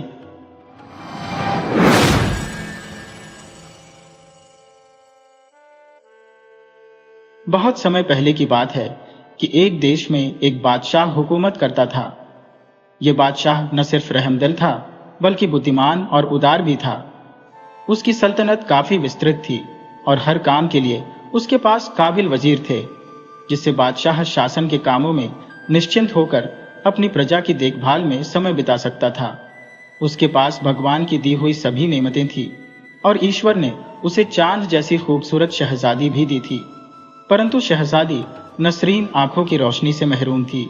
बादशाह ने उसके इलाज के लिए दूर दूर से अनेक हकीम बुलवाए, मगर कोई भी शहजादी की आंखों को रोशनी नहीं दे सका। शहजादी के दुख में बादशाह और मलका चिंतित थे। उन्हें चिंता सताती थी कि कोई भी राजकुमार अंधी शहजादी से शादी नहीं करेगा। बादशाह ने उसकी शादी के लिए कई बार ऐलान किया और बहुत इनाम का लालच भी दिया, परंतु कोई भी इसके लिए राजी न हुआ। एक दिन अत्यधिक परेशान होकर वजीर ने बादशाह से कहा, बादशाह सलामत, आजकल आप बहुत चिंतित नजर आ रहे हैं।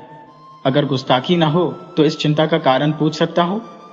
बादशाह ने थोड़ी देर सिर झुकाकर कहा, तुम्हें मालूम है कि शहजादी नसरीन अंधी है, इस वजह से कोई भी उससे शादी के लिए तैयार नहीं होता। वजीर ने कहा, आलीजा, आप ऐलान कर दीजिए कि जो शहजादी की आंखों को अच्छा कर देगा उसके साथ न सिर्फ शहजादी की शादी कर दी जाएगी बल्कि उसे सल्तनत का वारिस भी बना दिया जाएगा। बादशाह ने कहा, ठीक है।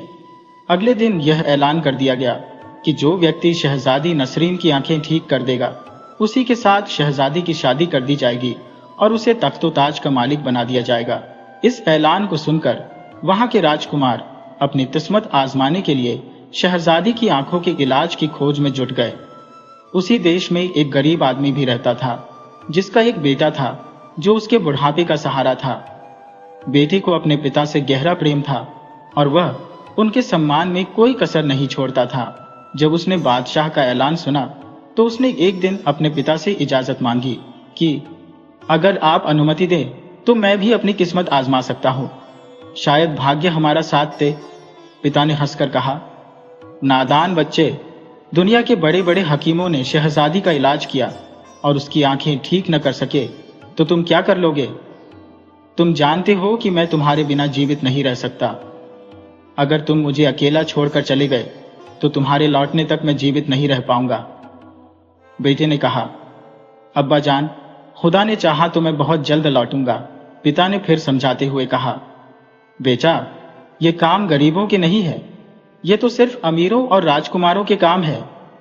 तुम्हारे पास तो सवारी के लिए घोड़ा तक नहीं है। बेहतर है कि तुम ये ख्याल अपने मन से निकाल दो। पैदल जंगलों की खाक छानने से क्या फायदा? लड़के ने हिम्मत जुटाकर कहा, अब्बा जान, अगर आप इजाजत दें तो मुझे यकीन है कि खुदा ताला मेरी मदद करेंगे और मैं जरूर कामयाब हो जाऊंगा। बेटे के इसरार पर बाप ने इजाजत दे दी और उसकी कामयाबी की दुआएं मांगने लगे। लड़का अपने बाप से रुखसत होकर अपने एक दोस्त के घर पहुंचा। उससे कुछ दिनों के लिए घोड़ा मांगा और शहर से बाहर निकल गया। कई दिनों तक जंगलों में भटकता रहा।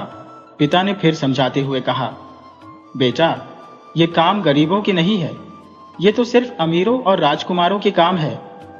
तुम्हारे पास तो सवारी के लिए घोड़ा तक नहीं है। बेहतर है कि तुम ये ख्याल अपने मन से निकाल दो। पैदल जंगलों की खाक छानने से क्या फायदा? जब उसने बादशाह का ऐलान सुना तो उसने एक दिन अपने पिता से इजाजत मांगी कि अगर आप अनुमति दें तो मैं भी अपनी किस्मत आजमा सकता हूं, शायद भाग्य हमारा साथ दे।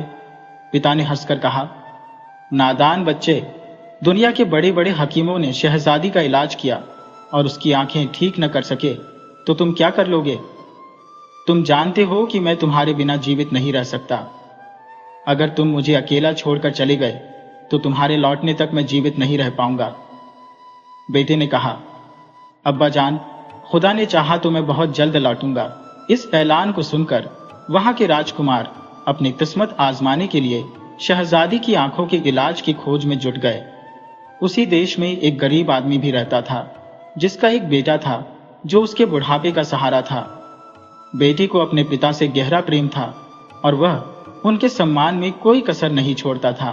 वजीर ने कहा, आलीजा, आप ऐलान कर दीजिए कि जो शहजादी की आंखों को अच्छा कर देगा उसके साथ न सिर्फ शहजादी की शादी कर दी जाएगी बल्कि उसे सल्तनत का वारिस भी बना दिया जाएगा। बादशाह ने कहा, ठीक है। अगले दिन यह ऐलान कर दिया गया कि जो व्यक्ति शहजादी नसरीन की आंखें ठीक कर देगा उसी के साथ शहजादी की शादी कर दी जाएगी और उसे तख्तो ताज का मालिक बना दिया जाएगा। एक दिन अत्यधिक परेशान होकर वजीर ने बादशाह से कहा, बादशाह सलामत, आजकल आप बहुत चिंतित नजर आ रहे हैं। अगर गुस्ताखी ना हो तो इस चिंता का कारण पूछ सकता हूं? बादशाह ने थोड़ी देर सिर झुकाकर कहा, तुम्हें मालूम है कि शहजादी नसरीन अंधी है, इस वजह से कोई भी उससे शादी के लिए तैयार नहीं होता। बादशाह ने उसके इलाज के लिए दूर दूर से अनेक हकीम बुलवाए मगर कोई भी शहजादी की आंखों को रोशनी नहीं दे सका। शहजादी के दुख में बादशाह और मलका चिंतित थे। उन्हें चिंता सताती थी कि कोई भी राजकुमार अंधी शहजादी से शादी नहीं करेगा। बादशाह ने उसकी शादी के लिए कई बार ऐलान किया और बहुत इनाम का लालच भी दिया, परंतु कोई भी इसके लिए राजी न हुआ। बहुत समय पहले की बात है कि एक देश में एक बादशाह हुकूमत करता था। ये बादशाह न सिर्फ रहमदिल था बल्कि बुद्धिमान और उदार भी था। उसकी सल्तनत काफी विस्तृत थी और हर काम के लिए उसके पास काबिल वजीर थे, जिससे बादशाह शासन के कामों में निश्चिंत होकर अपनी प्रजा की देखभाल में समय बिता सकता था। उसके पास भगवान की दी हुई सभी नेमतें थी और ईश्वर ने उसे चांद जैसी खूबसूरत शहजादी भी दी थी, परंतु शहजादी नसरीन आंखों की रोशनी से महरूम थी। एक दिन थक हार कर एक पेड़ की छाया में सो रहा था कि अचानक एक बुजुर्ग दिखाई दिए। बुजुर्ग ने कहा, तुम मुझे अपने नेक बाप की आज्ञाकारी लगते हो, इसलिए इस मुहिम में हम तुम्हारी मदद करेंगे। तुम पूरब की ओर चले जाओ, वहां तुम्हें एक तालाब मिलेगा जिसमें लाल पानी होगा। तुम तालाब में कूद जाना, वैसे ही तुमको विभिन्न प्रकार की आवाजें सुनाई देंगी। अगर तुम उन आवाजों को सुनने और समझने की कोशिश करोगे तो उसी तालाब में डूब जाओगे। कुछ ही मिनट के बाद कोई शख्स तुम्हें नीचे की ओर खींचेगा, मगर तुम डरना मत। कुछ सेकंड के बाद तुम खुद को एक सुनसान जंगल में पाओगे। फिर पश्चिम की तरफ चल देना। 2 फरलांग के बाद तुम्हें एक शेर मिलेगा। तुम उसको यह अंगूठी दिखा देना। शेर अंगूठी देखते ही तुम्हारे रास्ते से हट जाएगा। कुछ दूर जाने के बाद तुम्हें एक शानदार इमारत नजर आएगी। उस इमारत का दरवाजा बंद होगा। तुम उस अंगूठी को दरवाजे से लगा देना। दरवाजा खुद ब खुद खुल जाएगा। हिम्मत करके अंदर चले जाना। इमारत के अंदर दाईं तरफ एक कुआं मिलेगा। उस कुएं के अंदर पीले रंग का गुलाब का फूल तैर रहा होगा। उस फूल को तुरंत कुएं से निकालकर उसी रास्ते से जिससे तुम आए थे वापस आ जाना। अगर तुमने जरा भी लापरवाही दिखाई तो हमेशा के लिए उस कुएं में कैद हो जाओगे। इस गुलाब के फूल को मत छोड़ना। इसका एक ही कतरा इंशाअल्लाह शहजादी की आंखों को ठीक कर देगा। अनवर एकदम नींद से चौंक पड़ा और फटी फटी आंखों से चारों तरफ देखने लगा। दूर दूर तक उसे कुछ भी नजर नहीं आया। अचानक उसकी नजर अंगूठी पर पड़ी। अंगूठी का नग चमक रहा था। उसने अंगूठी फौरन उठा ली और उसी वक्त बुजुर्ग के बताए हुए रास्ते पर चल पड़ा। लगातार 2 घंटे तक चलने के बाद उसे दूर से एक तालाब दिखाई दिया जिसका सुर्ख पानी दूर से चमक रहा था। अनवर बिना डर और खतरे के तालाब में कूद पड़ा और नतीजे का इंतजार करने लगा। तालाब में कूदते ही उसे बहुत सी डरावनी आवाजें सुनाई देने लगी, मगर उसने किसी भी आवाज पर ध्यान नहीं दिया बल्कि आने वाले वक्त का इंतजार करने लगा। कुछ ही पलों के बाद उसने महसूस किया कि वह धीरे धीरे नीचे की ओर खींचा जा रहा है। वह बिल्कुल भी नहीं घबराया। कुछ सेकंड बाद जब उसने आंखें खोली तो अपने आप को एक घने जंगल में खड़ा पाया। बुजुर्ग के निर्देशों का अनुसरण करते हुए वह पश्चिम की ओर चल पड़ा। रास्ते में एक भयंकर जंगली शेर उसके सामने आ गया। उसने तुरंत अपनी अंगूठी आगे कर दी। शेर की नजर जैसे ही उस अंगूठी पर पड़ी, वह एकदम से रास्ते से हट गया। अनवर फिर अपनी मंजिल की ओर बढ़ गया। कुछ दूरी पर उसे एक भव्य इमारत नजर आई। इमारत के दरवाजे पर पहुंचकर उसने ताले के साथ अंगूठी को रगड़ा तो दरवाजा स्वतः ही खुल गया। निर्भीक होकर वह अंदर दाखिल हो गया और इमारत के अंदर कुएं की खोज शुरू की। थोड़ी मेहनत के बाद उसे वह कुआं नजर आया। उसके पास जाकर अंदर झांका तो देखा कि पानी के भीतर पीले रंग का गुलाब तैर रहा है। एक रस्सी भी लटक रही थी जिससे वह कुएं में उतर गया। कुएं में उतरते ही उसे जबरदस्त शोर सुनाई देने लगा, लेकिन उसने इन आवाजों की परवाह किए बिना गुलाब के फूल की ओर हाथ बढ़ाया। जैसे ही उसने फूल को छुआ, उसका हाथ जलन के कारण पीछे हट गया, क्योंकि फूल आग की तरह गर्म था। कुछ देर तक वह सोचता रहा कि फूल को कैसे हासिल किया जाए।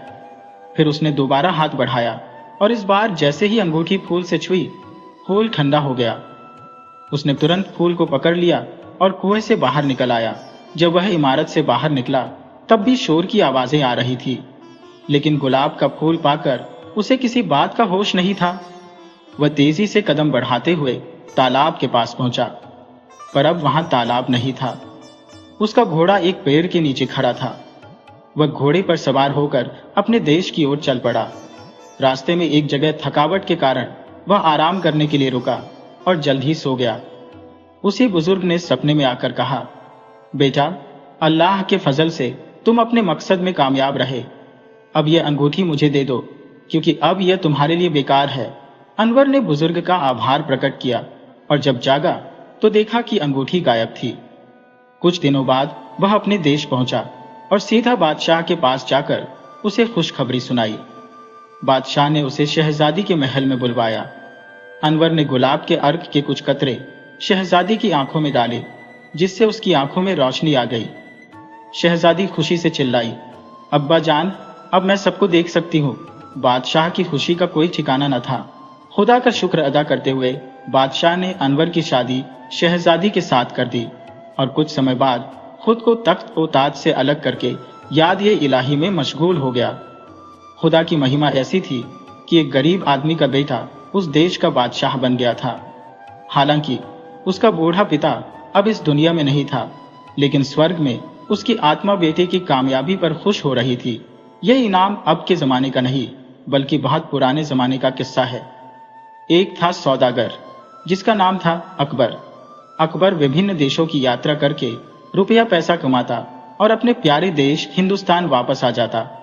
उस सौदागर के दो लड़के थे, अख्तर और अमजद। दोनों बड़े प्यारे और भोले भाले थे, लेकिन बेचारों की उम्र अभी कुछ ही साल की हुई थी कि माँ का साया उनके सिर से उठ गया। अकबर की भी हालत बहुत खराब हो गई थी। दोस्तों की सलाह पर उसने दूसरी शादी एक सौदागर की बदमिजाज बेटी रजिया से कर ली। अकबर की दूसरी बीवी रजिया अख्तर और अमजद की दुश्मन शुरू से ही थी। कुछ समय बाद वह अकबर की भी दुश्मन हो गई। उसकी चाहत थी कि किसी भी तरह उन्हें रास्ते से हटा दे और पूरे माल दौलत पर कब्जा कर ले। रजिया अपनी चालबाजियों के जाल बुनने की योजना ही बना रही थी कि अकबर की जिंदगी के दिन पूरे हो गए और एक दिन सुबह सवेरे उसे अपने बिस्तर पर मृत पाया गया। रजिया बहुत खुश थी कि सबसे बड़ा कांटा खुद ब खुद हट गया। अब बाकी दो कांटों को निकालना बाकी है और यह कोई मुश्किल काम नहीं है। अब बात बात पर रजिया दोनों को इतनी मारती थी कि वे बेहोश होकर जमीन पर गिर जाते। नौकर देखते सुनते लेकिन चुपचाप हो जाते। वे कर भी क्या सकते थे। एक रात दोनों अपनी जिंदगी से तंग आकर घर से भाग खड़े हुए। अपने घर से बहुत दूर एक नदी के किनारे एक टूटी फूटी झोपड़ी में, जो वहां बरसों से किसी का इंतजार कर रही थी, रहने लगे। दोनों तमाम दिन नदी के किनारे खड़े मुसाफिरों का इंतजार करते और उनका जो भी कामकाज होता कर दिया करते, जिससे उनकी गुजारा हो जाता। उस जमाने में हिंदुस्तान पर एक बादशाह हुकूमत करता था जिसका नाम था अलाउद्दीन। वह बहुत ही रहमदिल, सखी और फैयाज बादशाह था। हमेशा रियाया की भलाई के बारे में सोचता था, जालिमों को सजा देता, मजलूम की फरियाद सुनता, और सबसे बड़ा गुण उसमें यह था कि वह रातों को भेस बदल कर रियाया की खबरगिरी करता और अपने बारे में रियाया के ख्यालात मालूम करता। अख्तर और अमजद खड़े हो गए। अख्तर ने पूछा, आप कौन है? उस व्यक्ति ने हंसते हुए कहा, इतनी जल्दी भूल गए? मैं वही रात वाला मुसाफिर हूं। अमजद ने कहा, ओह, तो आप वही मुसाफिर हैं? लेकिन आप अब तक कहाँ रहे? मुसाफिर ने कहा, अपने महल में। अख्तर ने पूछा, तो आप बादशाह हैं क्या?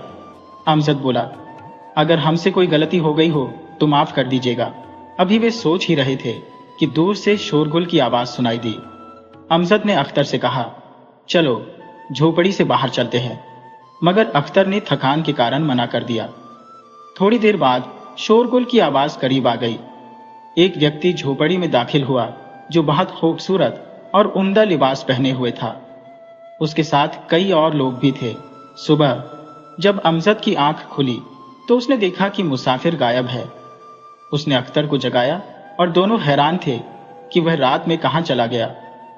पहले उन्होंने सोचा कि वह यहीं कहीं होगा, लेकिन जब काफी देर हो गई तो उनकी चिंता बढ़ गई। अख्तर ने पूछा, आप कौन हैं और कहां जा रहे थे? मुसाफिर ने कहा, मैं एक मुसाफिर हूं और अपनी मंजिल पर जा रहा था। अख्तर ने कहा, अच्छा, आपका नाम क्या है? मुसाफिर ने कहा, यह सब तुम्हें सुबह मालूम हो जाएगा। अब तुम सो जाओ, रात बहुत हो गई है। कुछ देर बाद मुसाफिर ने पूछा, मेरे मोहसिन बच्चों, तुम कौन हो?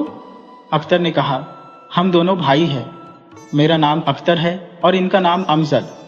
मुसाफिर ने पूछा, तुम्हारे माँ बाप कहाँ हैं? अमजद ने उदास आवाज में कहा, माँ बाप को मरे हुए अरसा गुजर गया और हमारी सौतेली माँ हमारी जान की दुश्मन है। अमजद रस्सी लेने चला गया और वहां जिंदगी और मौत की लड़ाई चल रही थी। उसी समय जब अमजद रस्सी लेकर लौटा, कश्ती ने दो जोर के झटके दिए और सवार को सतह पर फेंक दिया और खुद पानी में गायब हो गई। अख्तर और अमजद ने रस्सी मुसाफिर की तरफ फेंकी और चीख चीख कर कहा, इस रस्से को पकड़ लो। मुसाफिर ने रस्से को पकड़ लिया और अख्तर और अमजद ने उसे किनारे तक खींच लिया। किनारे पर आते ही मुसाफिर बेहोश हो गया, लेकिन दोनों की कोशिशों से जल्द ही होश में आ गया। फिर वे उसे अपनी झोपड़ी में ले गए और घास फूस के बिस्तर पर लिटा दिया। अमजद ने अख्तर से कहा, देखो भाई, सामने दूर एक कश्ती आ रही है। ऐसा लगता है कि अब डूबी या फिर डूबने वाली है।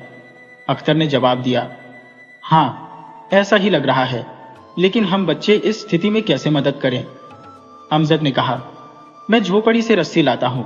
अख्तर और अमजद को उस रात नींद नहीं आ रही थी। दोनों झोपड़ी से उठकर दरिया के किनारे आ गए और दरिया की हसीन लहरों को देखने लगे। अचानक एक तूफान आया, पानी की लहरें उछलने लगी और एक अजीबोगरीब शोर उठने लगा। दूर से एक कश्ती लहरों में भटकती नजर आई। एक रात जब करीब 12 बजे होंगे, आसमान पर काली काली घटाई छाई हुई थी। बादशाह ने एक गरीब मुसाफिर का भेष बदला और महल से बाहर आ गया। महल के सामने एक दरिया था। बादशाह ने सोचा, चलो आज दरिया पार करते हैं। इत्तेफाक से उस वक्त एक कश्ती मौजूद थी, लेकिन कश्ती का मालिक नजर नहीं आया। बादशाह ने कुछ अशर्फिया जेब से निकालकर वहां रख दी और खुद कश्ती चलाना शुरू कर दी। मुसाफिर ने कहा, गलती कैसी? तुमने तो मेरी जान बचाई है। मैं इसका प्रतिदान देना चाहता हूं। मेरे यहां कोई संतान नहीं है, इसलिए आज से तुम मेरे पुत्र हो और मेरे निधन के बाद तख्त व ताज के वारिस बनोगे। इसके पश्चात सभी महल पहुंचे। बादशाह ने उनकी सौतेली मां रजिया को बुलाया। रजिया उन्हें देखकर खूब रोई और उनसे माफी मांगी। रजिया ने कहा, जिस रात तुम दोनों घर से भागे थे, उसके अगले दिन घर में आग लग गई, जिससे कुछ भी न बचा। मैं दाने दाने को मोहताज हो गई और इस तरह मुझे अपने बुरे कर्मों का परिणाम मिल गया। फिर क्या हुआ? अख्तर और अमजद ने शाही उस्तादों से शिक्षा प्राप्त करनी शुरू कर दी और गरीब तथा निर्धन बच्चों के लिए खैराती स्कूल खोले। उन्होंने उनके आराम और सुविधा का प्रबंध किया और न जाने कितने अच्छे कार्य किए। वे महल में आनंद पूर्वक रहने लगे। ये कहानी है फाख्ता शहजादी की। फाख्ता शहजादी का नाम सुनकर आपको आश्चर्य जरूर होगा, फाख्ता और शहजादी? हाँ, ये कथा तो सुनकर ही समझ आएगी। फाख्ता एक चिड़िया, भूरे और सुरमई रंग की, सुंदर और प्यारी सी चिड़िया, जो शहरों में कम, देहातों और कस्बों में अधिक दिखाई देती है। ये बिल्कुल कबूतर जैसी दिखती है, मगर कबूतर से छोटी, भोली भाली, सीधी सादी। आपने सुना होगा, अमन की फाख्ता यानी शांति और मोहब्बत, मेल जोल, भाईचारे की फाख्ता। ये बहुत ही शांतिप्रिय और निर्दोष होती है, यानी इससे किसी को कोई हानि नहीं होती।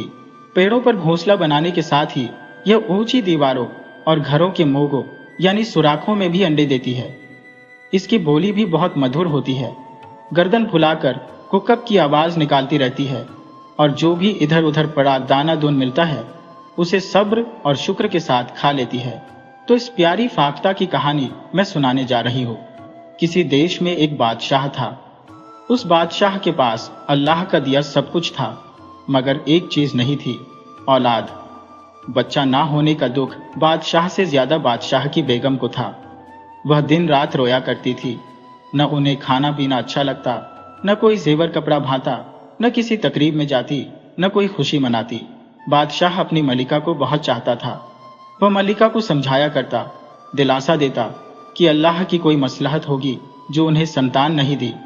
सब्र करो और हंसी खुशी जिंदगी गुजारने की कोशिश किया करो। बादशाह का दिल तो हुकूमत के कामकाज और देख रेख में फिर भी लग जाता, मगर बेगम का दिल जरा भी नहीं बहलता। हर वक्त परेशान और शोकाकुल रहती। बहुत से दरबारियों ने बादशाह को यह सलाह दी कि वे दूसरी शादी कर लें, शायद नई बेगम उन्हें तख्त और ताज का वारिस दे दे। मगर बादशाह इस पर राजी न हुआ।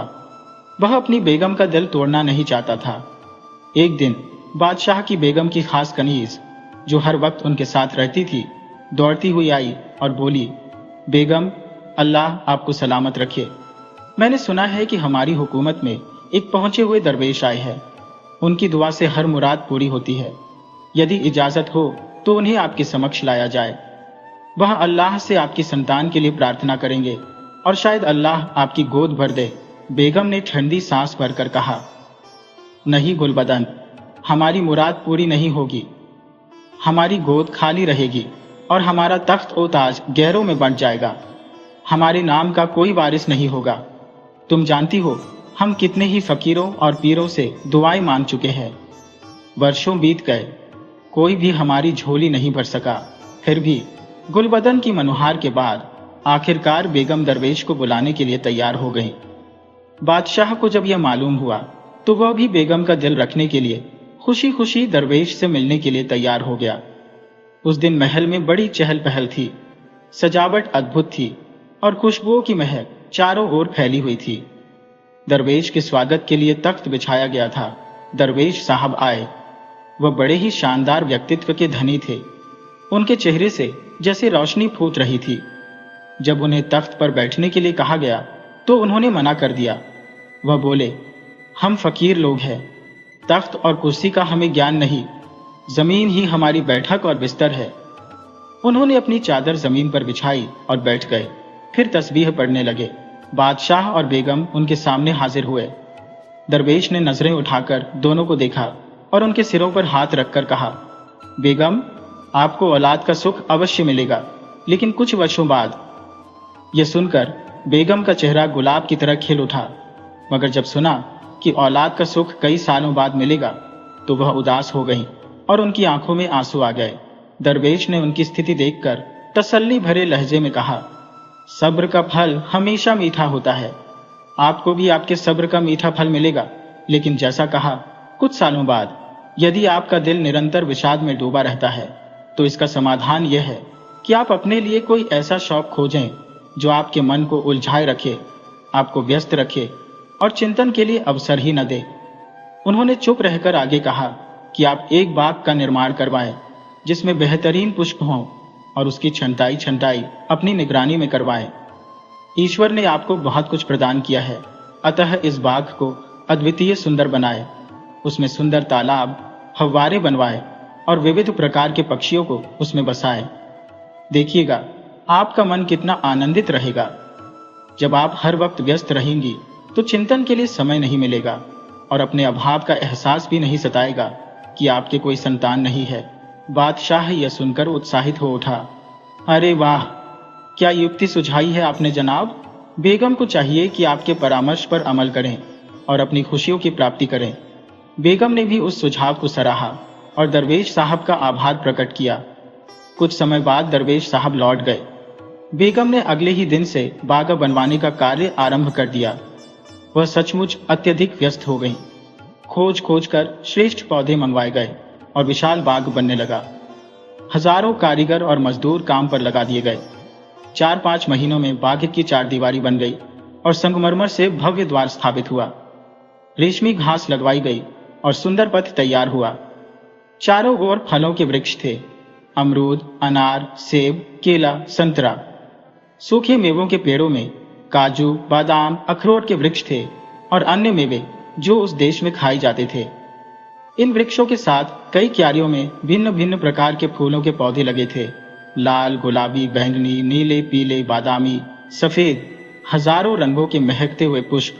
बाग के बीचों बीच एक बहुत सुंदर तालाब भी था, जिसमें रंग बिरंगी मछलियां तैरती फड़कती दिखाई देती थी और बेहतरीन सफेद दूधिया हंसों का एक जोड़ा काम काम करता हुआ तैरता नजर आता था।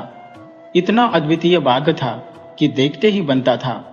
बेगम अपने इस रमणीय बाग की स्वयं देखभाल करती थी और अपने समक्ष सिंचाई गढ़ाई करवाती थी। रोज सुबह बादशाह और बेगम बाग की सैर को निकल जाते थे। घूमते घूमते थक जाते तो संगमरमर से बने हौज के किनारे जाकर बैठते और मछलियों का तमाशा देखकर आनंद लेते। इस प्रकार सचमुच बेगम अपना गम भूल गईं और हर समय प्रसन्न रहने लगी। दिन बीतते गए, फलों के वृक्ष ऊंचे होते गए और फूलों के पौधे घने हो गए। उनमें भिन्न भिन्न प्रकार के फूल आने लगे और जब फलों के वृक्ष फलों से लद गए तो उन पर पक्षियों का आगमन होने लगा। प्यारी प्यारी चिड़िया, नीली, पीली, काली, सफेद, लाल, इनकी चहक से बाग में अद्वितीय जीवंतता आ गई। परंतु इन चिड़ियों ने पेड़ों पर अपने घोंसले भी बनाने शुरू कर दिए। जब बाग की देखभाल करने वाले कर्मचारियों ने इन घोंसलों को हटाने का प्रयास किया तो बेगम ने उन्हें सख्त हिदायत दी। उन्होंने कहा, नहीं, कोई भी घोंसला नहीं हटेगा। खबरदार, जो किसी ने हाथ लगाया या इन चिड़ियों को उड़ाया, इन्हें अपने घोंसले बनाने और बच्चे निकालने दो। यदि इन्हें हटाया गया तो बाग की रौनक खत्म हो जाएगी। अब किसी की हिम्मत नहीं थी कि घोंसलों को हाथ लगाए। बेगम को एक नया व्यस्तता मिल गई।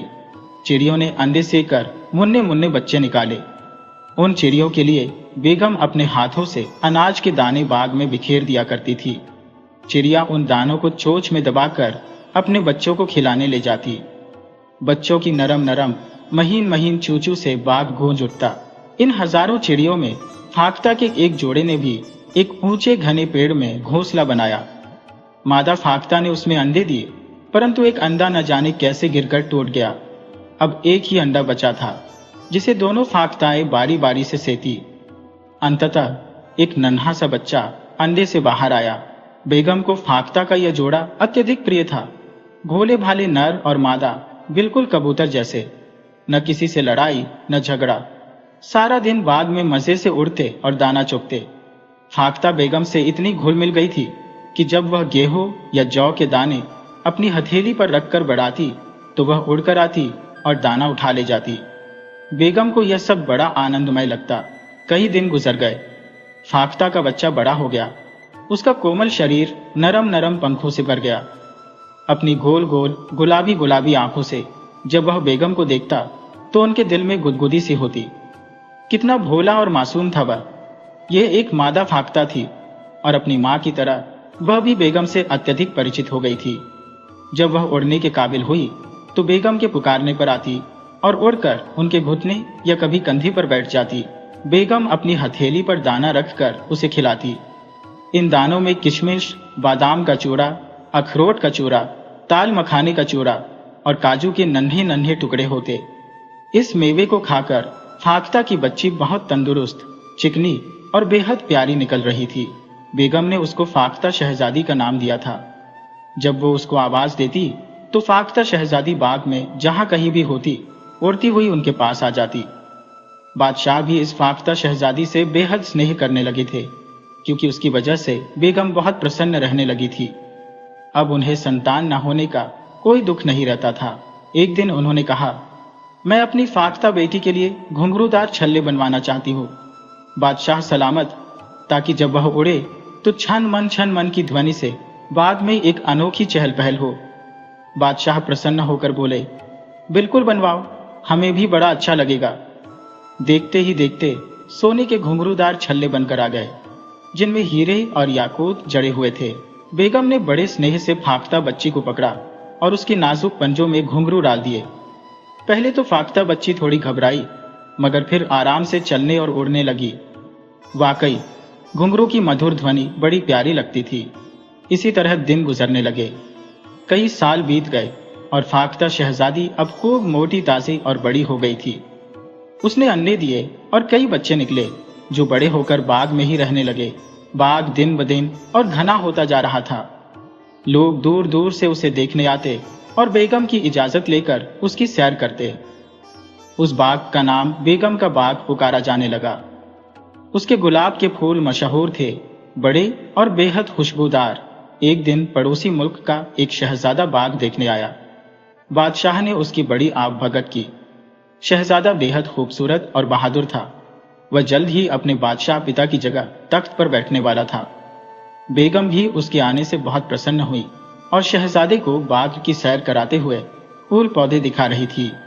तभी शहजादे ने एक मधुर छन छन की आवाज सुनी, जैसे कोई लड़की पायल पहने धीरे धीरे चल रही हो। शहजादा इधर उधर देखने लगा, मगर कोई नजर नहीं आया। वह थोड़ा और आगे बढ़ा तो फिर वही आवाज सुनाई दी। घुंघरू छनक रहे थे। शहजादे ने झिझकते हुए बेगम से पूछा, बेगम साहिबा, ये घुंघरू की आवाज कहां से आ रही है? क्या हमारे और आपके अलावा कोई और भी यहाँ टहल रहा है? बेगम को शरारत सूझी। हंसकर बोली, हाँ शहजादे, मेरी बच्ची भी बाग की सैर कर रही है। शहजादा बोला, क्या वह बहुत छोटी सी है? बेगम साहिबा मुस्कुराते हुए बोली, माँ बाप को अपना बच्चा हमेशा बच्चा ही मालूम होता है, चाहे वह बूढ़ा ही क्यों ना हो जाए। बेगम ने अपनी फाख्ता को देख लिया, जो आराम से घास पर टहल रही थी। उसके नाजुक पैरों में पड़े घुंघरू छनक रहे थे। फिर वह उड़कर पेड़ पर बैठी तो छन छन की आवाज और तेज हो गई। शहजादे को यह आवाज बहुत भली लगी। उसने सोचा कि बेगम उसे बता नहीं रही है। उनकी बच्ची अच्छी खासी बड़ी होगी और शायद बेगम की तरह ही खूबसूरत भी होगी। शहजादे ने सोचा, अगर हमारी शादी इसके साथ हो जाए तो क्या कहना। हम भी अपने माँ बाप के अकेले हैं और ये बच्ची भी अपने माँ बाप की अकेली है। यानी वह सल्तनत भी हमारी और ये सल्तनत भी हमारी। हमारी अम्मा बेगम अब बहुत बीमार रहने लगी है और उन्होंने अभी कल ही कहा था कि उनके सामने हमारी शादी हो जाए तो उनकी ख्वाहिश पूरी हो जाएगी। ठीक है, हम अम्मा बेगम से जाकर बात करेंगे। शहजादा वापस अपने मुल्क गया और अपनी अम्मा बेगम को सारी बात बताई। उसकी अम्मा बेगम की खुशी का ठिकाना नहीं रहा। लो भाई, दोनों हाथों में लड्डू बैठे बिठाए एक और सल्तनत मिल जाएगी। उन्होंने बादशाह से जिक्र किया तो वह भी तैयार हो गए। उधर जब बादशाह और बेगम को शहजादे का रिश्ता उनकी बच्ची के लिए आया तो वे हैरान रह गए। हमारी बच्ची? बादशाह ने बोलना चाहा, मगर बेगम ने उनका हाथ दबा दिया और बोली, यह हमारी खुशनसीबी है कि ऐसा अच्छा रिश्ता हमारी बेटी के लिए आया है। हमें शहजादा आली कदर दिल से पसंद है, मगर हमारी बेटी अभी छोटी है, कुल 10 बरस की। हम उसे अभी कैसे ब्याह दें? हाँ, अगर बादशाह आली जहाँ कुछ बरस इंतजार करें तो हम बखुदा कर देंगे। जो लोग पैगाम लेकर आए थे उनको ढेरों इनाम मिला और वे वापस अपने बादशाह के पास गए। मलका बेगम की बात सुनकर बादशाह आली जहाँ ने कहा, शहजादी 10 बरस की है और हमारा बेटा 1-6-17 बरस का है। कोई खास फर्क नहीं है। बेगम से जाकर अर्ज करो कि उनकी बेटी हमारी बेटी है। वह शादी के बाद हमारे साथ बिल्कुल बेटी की तरह रहेगी, खाएगी, खेलेगी। हमारी बेगम की तबीयत ठीक नहीं रहती है। उनकी यह ख्वाहिश है कि उनके सामने उनके बेटे के सर पर सिहरा बंध जाए, इसलिए हमारी दरख्वास्त कबूल कर ली जाए। उधर बादशाह सलामत बेहद परेशान थे। वह बार बार अपनी बेगम से कहते थे, बेगम, आपने ये कैसा मजाक किया है? जब हमारी कोई बेटी ही नहीं है तो हम उसकी शादी कैसे करेंगे? क्या होगा इस मजाक का अंजाम? हम ये सोचकर डरते हैं। बेगम भी थोड़ी परेशान हुई, मगर ज्यादा नहीं। उनको न जाने क्यों दरवेश की बात बार बार याद आ रही थी। आपको औलाद मिलेगी, मगर कुछ अरसे के बाद। आप फिक्र न करें, हम अपने इस मजाक को निभाएंगे और किसी को पता भी नहीं चलेगा। बादशाह अलीजा के कासद एक पैगाम लेकर आए। बेगम ने शर्त रखी, ठीक है, हमें शादी मंजूर है, मगर हमारी एक मजबूरी यह है कि जब हमारी बच्ची पैदा होने वाली थी, एक दरवेश ने ताकीद की थी कि 12 बरस तक उस बच्चे को लोगों की नजरों से छुपा कर रखा जाए। कोई भी उसकी सूरत न देखे, न उसकी बोली सुने, वरना बच्ची की जान को खतरा होगा और उसके माँ बाप और घर बार पर भी मुसीबत आ जाएगी। या तो कोई जिंदा न बचेगा, और अगर जिंदा रह भी गया तो मुफलिस होकर दर दर भटकेगा।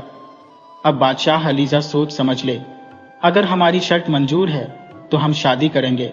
शर्त यह थी कि शहजादी शादी होकर ससुराल जाएगी, मगर उसे न कोई देखेगा, न उसकी आवाज सुनेगा। उसके लिए अलग महल रहेगा और उसके साथ सिर्फ उसकी खलाई यानी अन्ना रहेगी। वही उसकी देखभाल करेगी, वही खाना बनाएगी। बाकी मुलाजिम बाहरी कामकाज करेंगे। शहजादी के खास कमरे की तरफ कोई नहीं जाएगा, न कभी उसे देखने की कोशिश करेगा। यहां तक कि उसका शौहर शहजादा भी उसे 2 बरस से पहले नहीं देख सकेगा। ये अजीबोगरीब शर्त बादशाह अलीजा और उनके शहजादे ने मंजूर कर ली। शहजादी के लिए एक महल बनवाया गया जो बिल्कुल अलग और बेहद खूबसूरत था, मगर शहर से दूर एक वीरान जगह पर था, ताकि कोई उसकी आवाज न सुन सके, न उसे देख सके। महल में न कोई खिड़की थी, न रोशनदान, बस एक दरवाजा जो हर वक्त बंद रहता था। मुलाजिम बाहरी हिस्से में रहते थे। शादी हुई, जैसी कि शाहों बादशाहों की शादियां होती हैं। इस कदर जहेज मिला कि बादशाह अलीजा के महल में जगह न रही। दुल्हन शहजादी की नफीस सोने चांदी के फूलों से लदी हुई फेंस उसके महल में रख दी गई। इस फेंस में क्या है कोई नहीं जानता था। लोग यह समझ रहे थे कि दुल्हन है। इस दुल्हन के साथ आने वाली उसकी खास कनीज गुलबदन थी, मगर जब गुलबदन उतरी तो अकेली थी। जाहिर है दुल्हन होती तो उतरती। दुल्हन की बजाय गुलबदन के हाथ में सोने का खूबसूरत पिंजरा था, और पिंजरे में बेगम की प्यारी फाख्ता बेटी चांदी की कटोरियों में भरा मेवा खा रही थी। शहजादा आली कदर अपनी दुल्हन को न देख सका, न कोई बात कर सका, मगर उसे यह इत्मीनान जरूर था, 2 बरस के बाद वह शहजादी को न सिर्फ देखेगा बल्कि उसके साथ जिंदगी भी गुजारेगा। और इसी उम्मीद में वह दिन गुजारने लगा।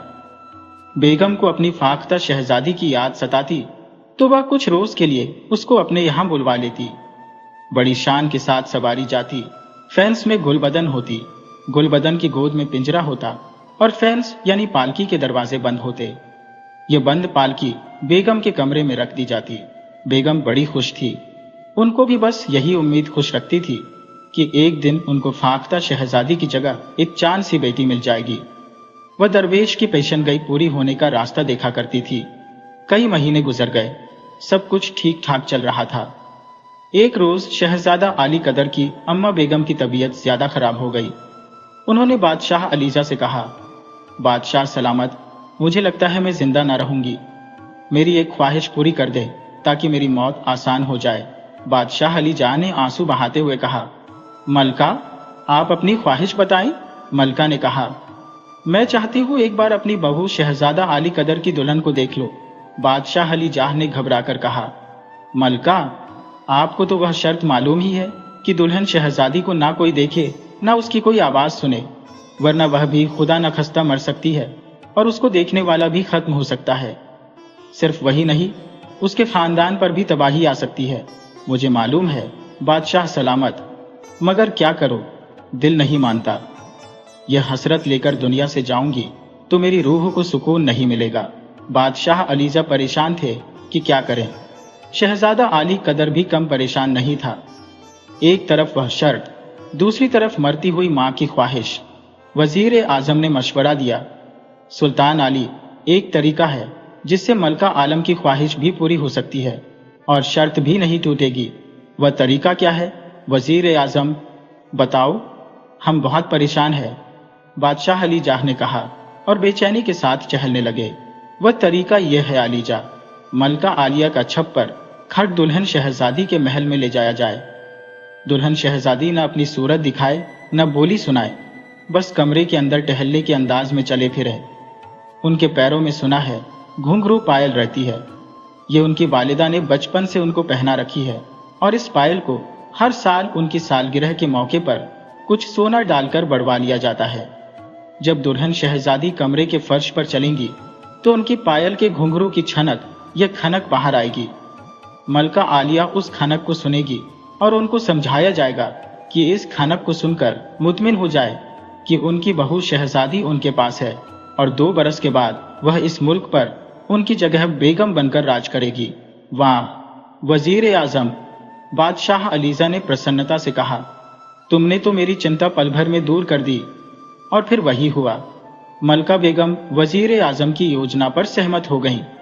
उनका शाही मसहरी मुलाजिमों द्वारा फाख्ता शहजादी के महल में लाया गया। बादशाह भी साथ थे और शहजादा अली कदर भी। गुलबदन ने पिंजरा खोलकर फाख्ता को कमरे के फर्श पर छोड़ दिया। फाख्ता बड़े आराम से इधर उधर चलने फिरने और दौड़ने लगी। उसके पैरों में बंधे घुंघरू की खनक गूंज रही थी और इस आवाज को सुनकर मलका खुश हो रही थी। अल्लाह मेरी बहू को अच्छा रखे, वह बड़े प्यार से बोली। अब मुझे इत्मीनान हो गया। मरते वक्त भी ये नाजुक नाजुक घुंघरू मेरे कानों में खनकते रहेंगे। मलका को उनके महल वापस ले जाया गया और उसी रात उनका इंतकाल हो गया। पूरा मुल्क शोक में डूब गया। शहजादे को भी मां की मौत का बहुत सदमा था। 6 माह तक शोक मनाया जाता रहा। जैसे ही शोक का माहौल खत्म हुआ, शहजादा आली कदर के दिल में अपनी दुल्हन शहजादी को देखने और उससे मिलने की इच्छा जाग उठी। मां के बाद वह बहुत उदास रहने लगा था। न शिकार खेलने में दिल लगता, न तलवारबाजी और घुड़सवारी में। चुपचाप इधर उधर टहलता रहता। अभी 2 बरस पूरे नहीं हुए थे, मगर वह शर्त तोड़ने पर तुल गया था। क्या करता, दिल से मजबूर था। उसने अपने दोस्त वजीर आजम के बेटे से मशवरा किया। वह भी शहजादे की उम्र का था और दोनों साथ पले बड़े खेले कूदे थे। उसने शहजादे को मशवरा दिया, एक दिन कमंद डालकर दीवार से नीचे महल में उतर जाइए और शहजादी साहिबा के कमरे में घुसकर उन्हें देख लीजिए। आखिर वह आपकी बेगम है, आपको हक है उन्हें देखने का, उनसे बात करने का। रही वह शर्त तो उसे भूल जाइए। शहजादी चूंकि अभी छोटी है, इसलिए आपकी सास मलका ने आपको बेवकूफ बनाया है। शहजादे को यह बात समझ में आ गई। एक दिन मौका निकालकर उसने वजीर के लड़के के साथ मिलकर शहजादी के महल की ऊंची दीवार पर कमंद डाल दी। वजीर का लड़का नीचे खड़ा रहा। शहजादा कमंद के सहारे दीवार पर चढ़ा और महल के आंगन में उतर गया। उसका दिल धड़क रहा था, मगर हिम्मत करके वह आगे बढ़ा। शहजादी का कमरा सामने था। अंदर से छन छन की आवाज आ रही थी। जरूर शहजादी अंदर चल फिर रही है, शहजादे ने सोचा और दरवाजे के करीब पहुंच गया। गुलबदन कह रही थी, आ जाओ, बड़ी देर से मेवा कटा रखा है, आके खा लो। तुम यहाँ आके बहुत जिद्दी हो गई हो, कहना नहीं मानती। खाओगी पियोगी नहीं तो कमजोर हो जाओगी और मलका आलिया का गजब का शिकार मैं बेगुनाह बन जाऊंगी। शहजादा मुस्कुराने लगा। उसकी दुल्हन अपनी अन्ना को नखरे दिखा रही थी। शहजादा भी खड़ा होकर अंदर की बातचीत सुनने का प्रयास कर रहा था। तभी गुलबदन ने दरवाजा खोलते हुए कहा, अच्छा बाहर मत निकलना, मैं अभी तुम्हारे लिए गेहूं का दलिया लेकर आती हूँ। गुलबदन ने अचानक दरवाजा खोला था और शहजादा जो दरवाजे से लगा खड़ा था अंदर झांकने की कोशिश कर रहा था। दरवाजा खुलते ही धड़ाम से अंदर जा गिरा।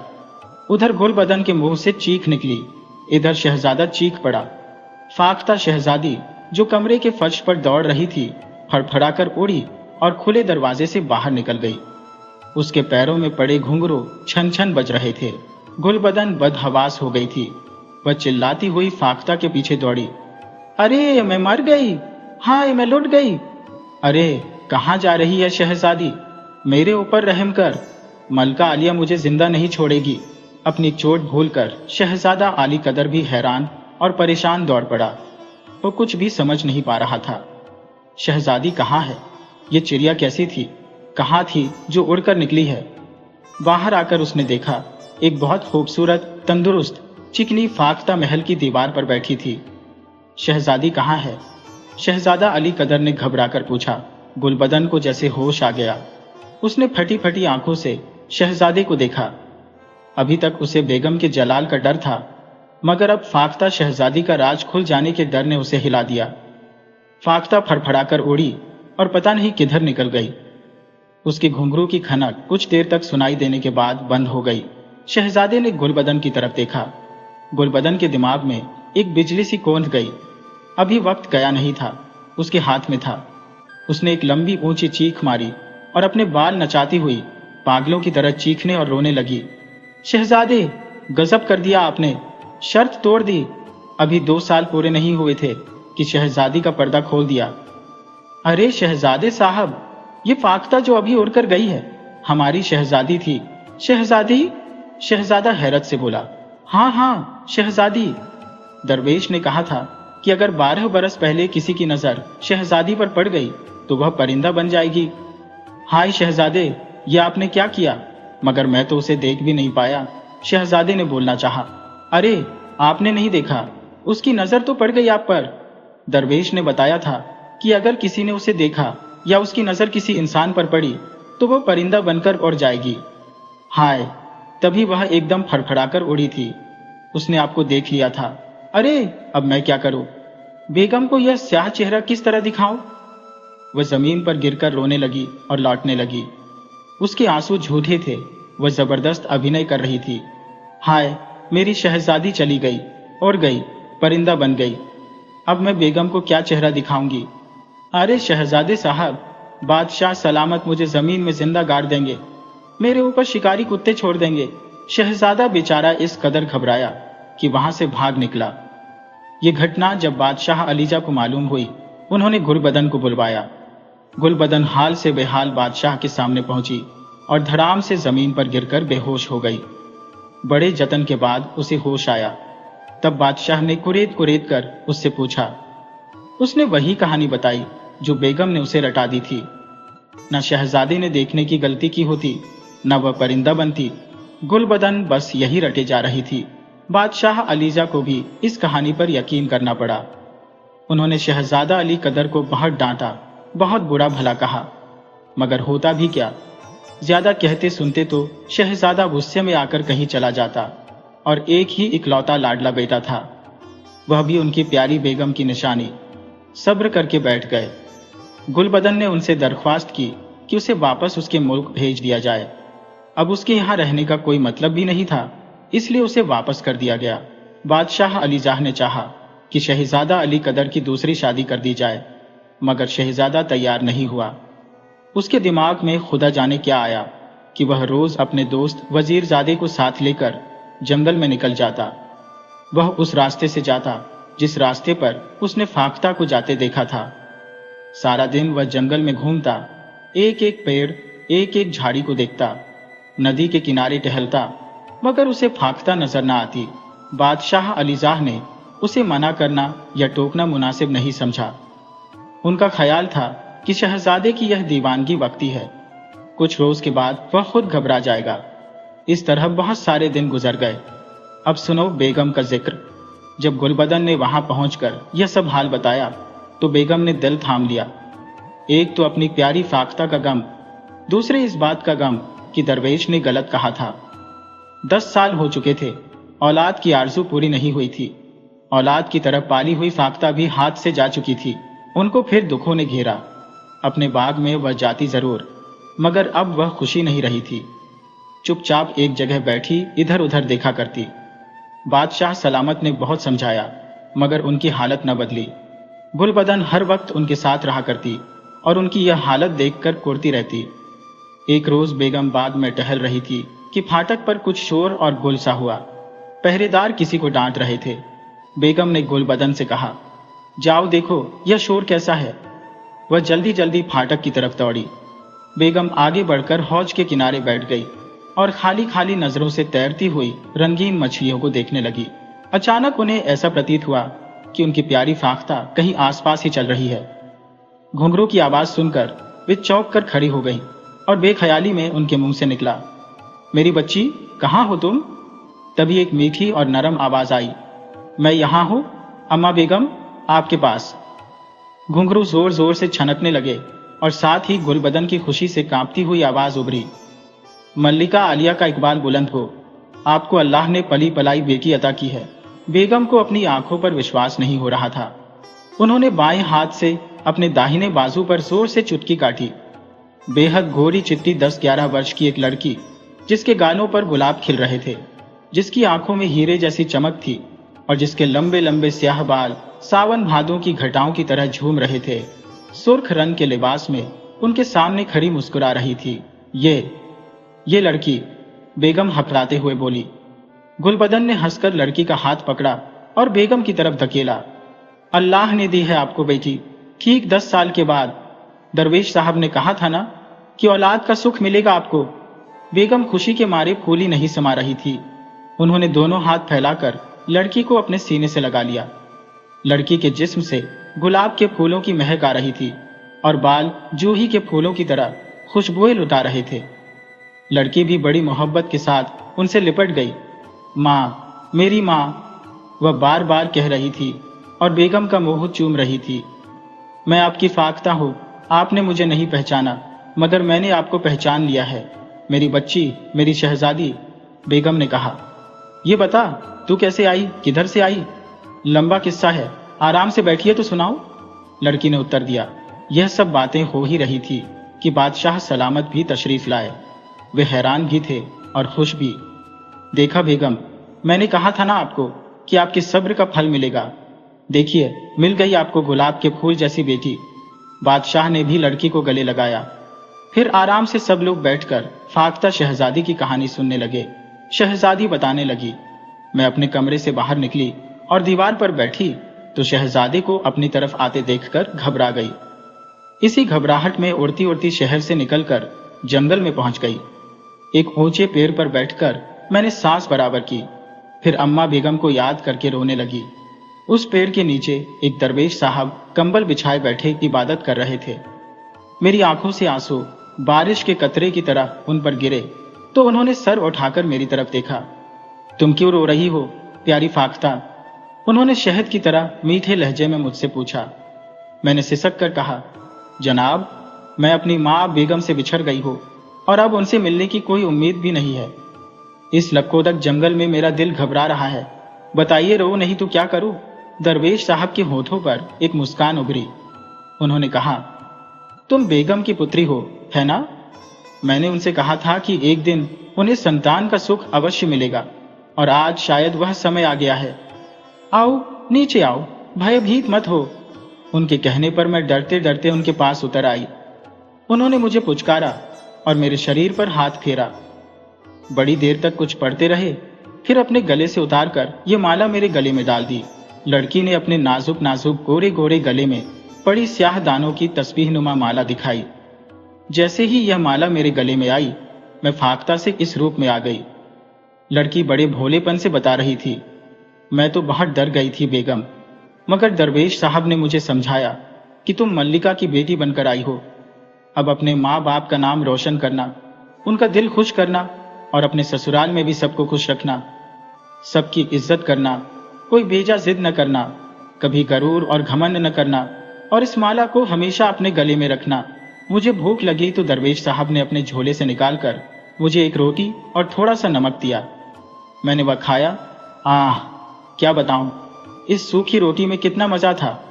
आज भी मेरी जुबान पर वह स्वाद बाकी है। तुम यहां तक कैसे आ गई मेरी बच्ची? बेगम ने पूछा। वही दरवेश साहब मुझे अपने साथ लाए थे। मुझे फाटक तक पहुंचाकर वह खुद जाने कहां चले गए। बस इतना कहा, मेरा वादा पूरा हो गया बेटी, अब तुम जाओ, तुम्हारी माँ बहुत परेशान है। फिर क्या कहना, हर तरफ खुशियां मनाई जाने लगी। चिरागा हुआ, मिठाइयाँ बांटी गई, गरीबों को खाना खिलाया गया, कपड़े पहनाए गए और साथ ही बादशाह अली जा और शहजादा अली कदर को खुशखबरी भेजी गई कि हंसी खुशी आए और शहजादी को रुखसत कराकर ले जाए। बड़ी शान के साथ वह दोनों बाप बेटे आए। शहजादा अली कदर खुश भी थे और हैरान भी कि शहजादी इतनी दूर कैसे आ गई और किस तरह फिर इंसानी रूप में वापस आई। बेगम ने कहा, बेटा, ये कुदरत के करिश्मे हैं, इनके बारे में ज्यादा न सोचो। बस हमारा घर बस गया, हमें खुशियां मिल गई, हमारे लिए यही बात है। कुछ रोज के बाद फाख्ता शहजादी को बड़ी धूमधाम से शहजादा अली कदर के साथ रुखसत कर दिया गया और इस तरह फाख्ता शहजादी की कहानी समाप्त हुई। बेगम जब तक जीवित रही, इन फाख्ताओं को अपने हाथ से दाना खिलाती रही। जहां देखो बाग में प्यारी प्यारी भोली भाली फाख्ताएं उड़ती फिर रही है और कुकू कर रही है। हाँ, यह जरूर हुआ कि फिर कोई फाख्ता इंसानी रूप में नहीं आई और न वह दरवेश फिर कभी दिखाई दिए।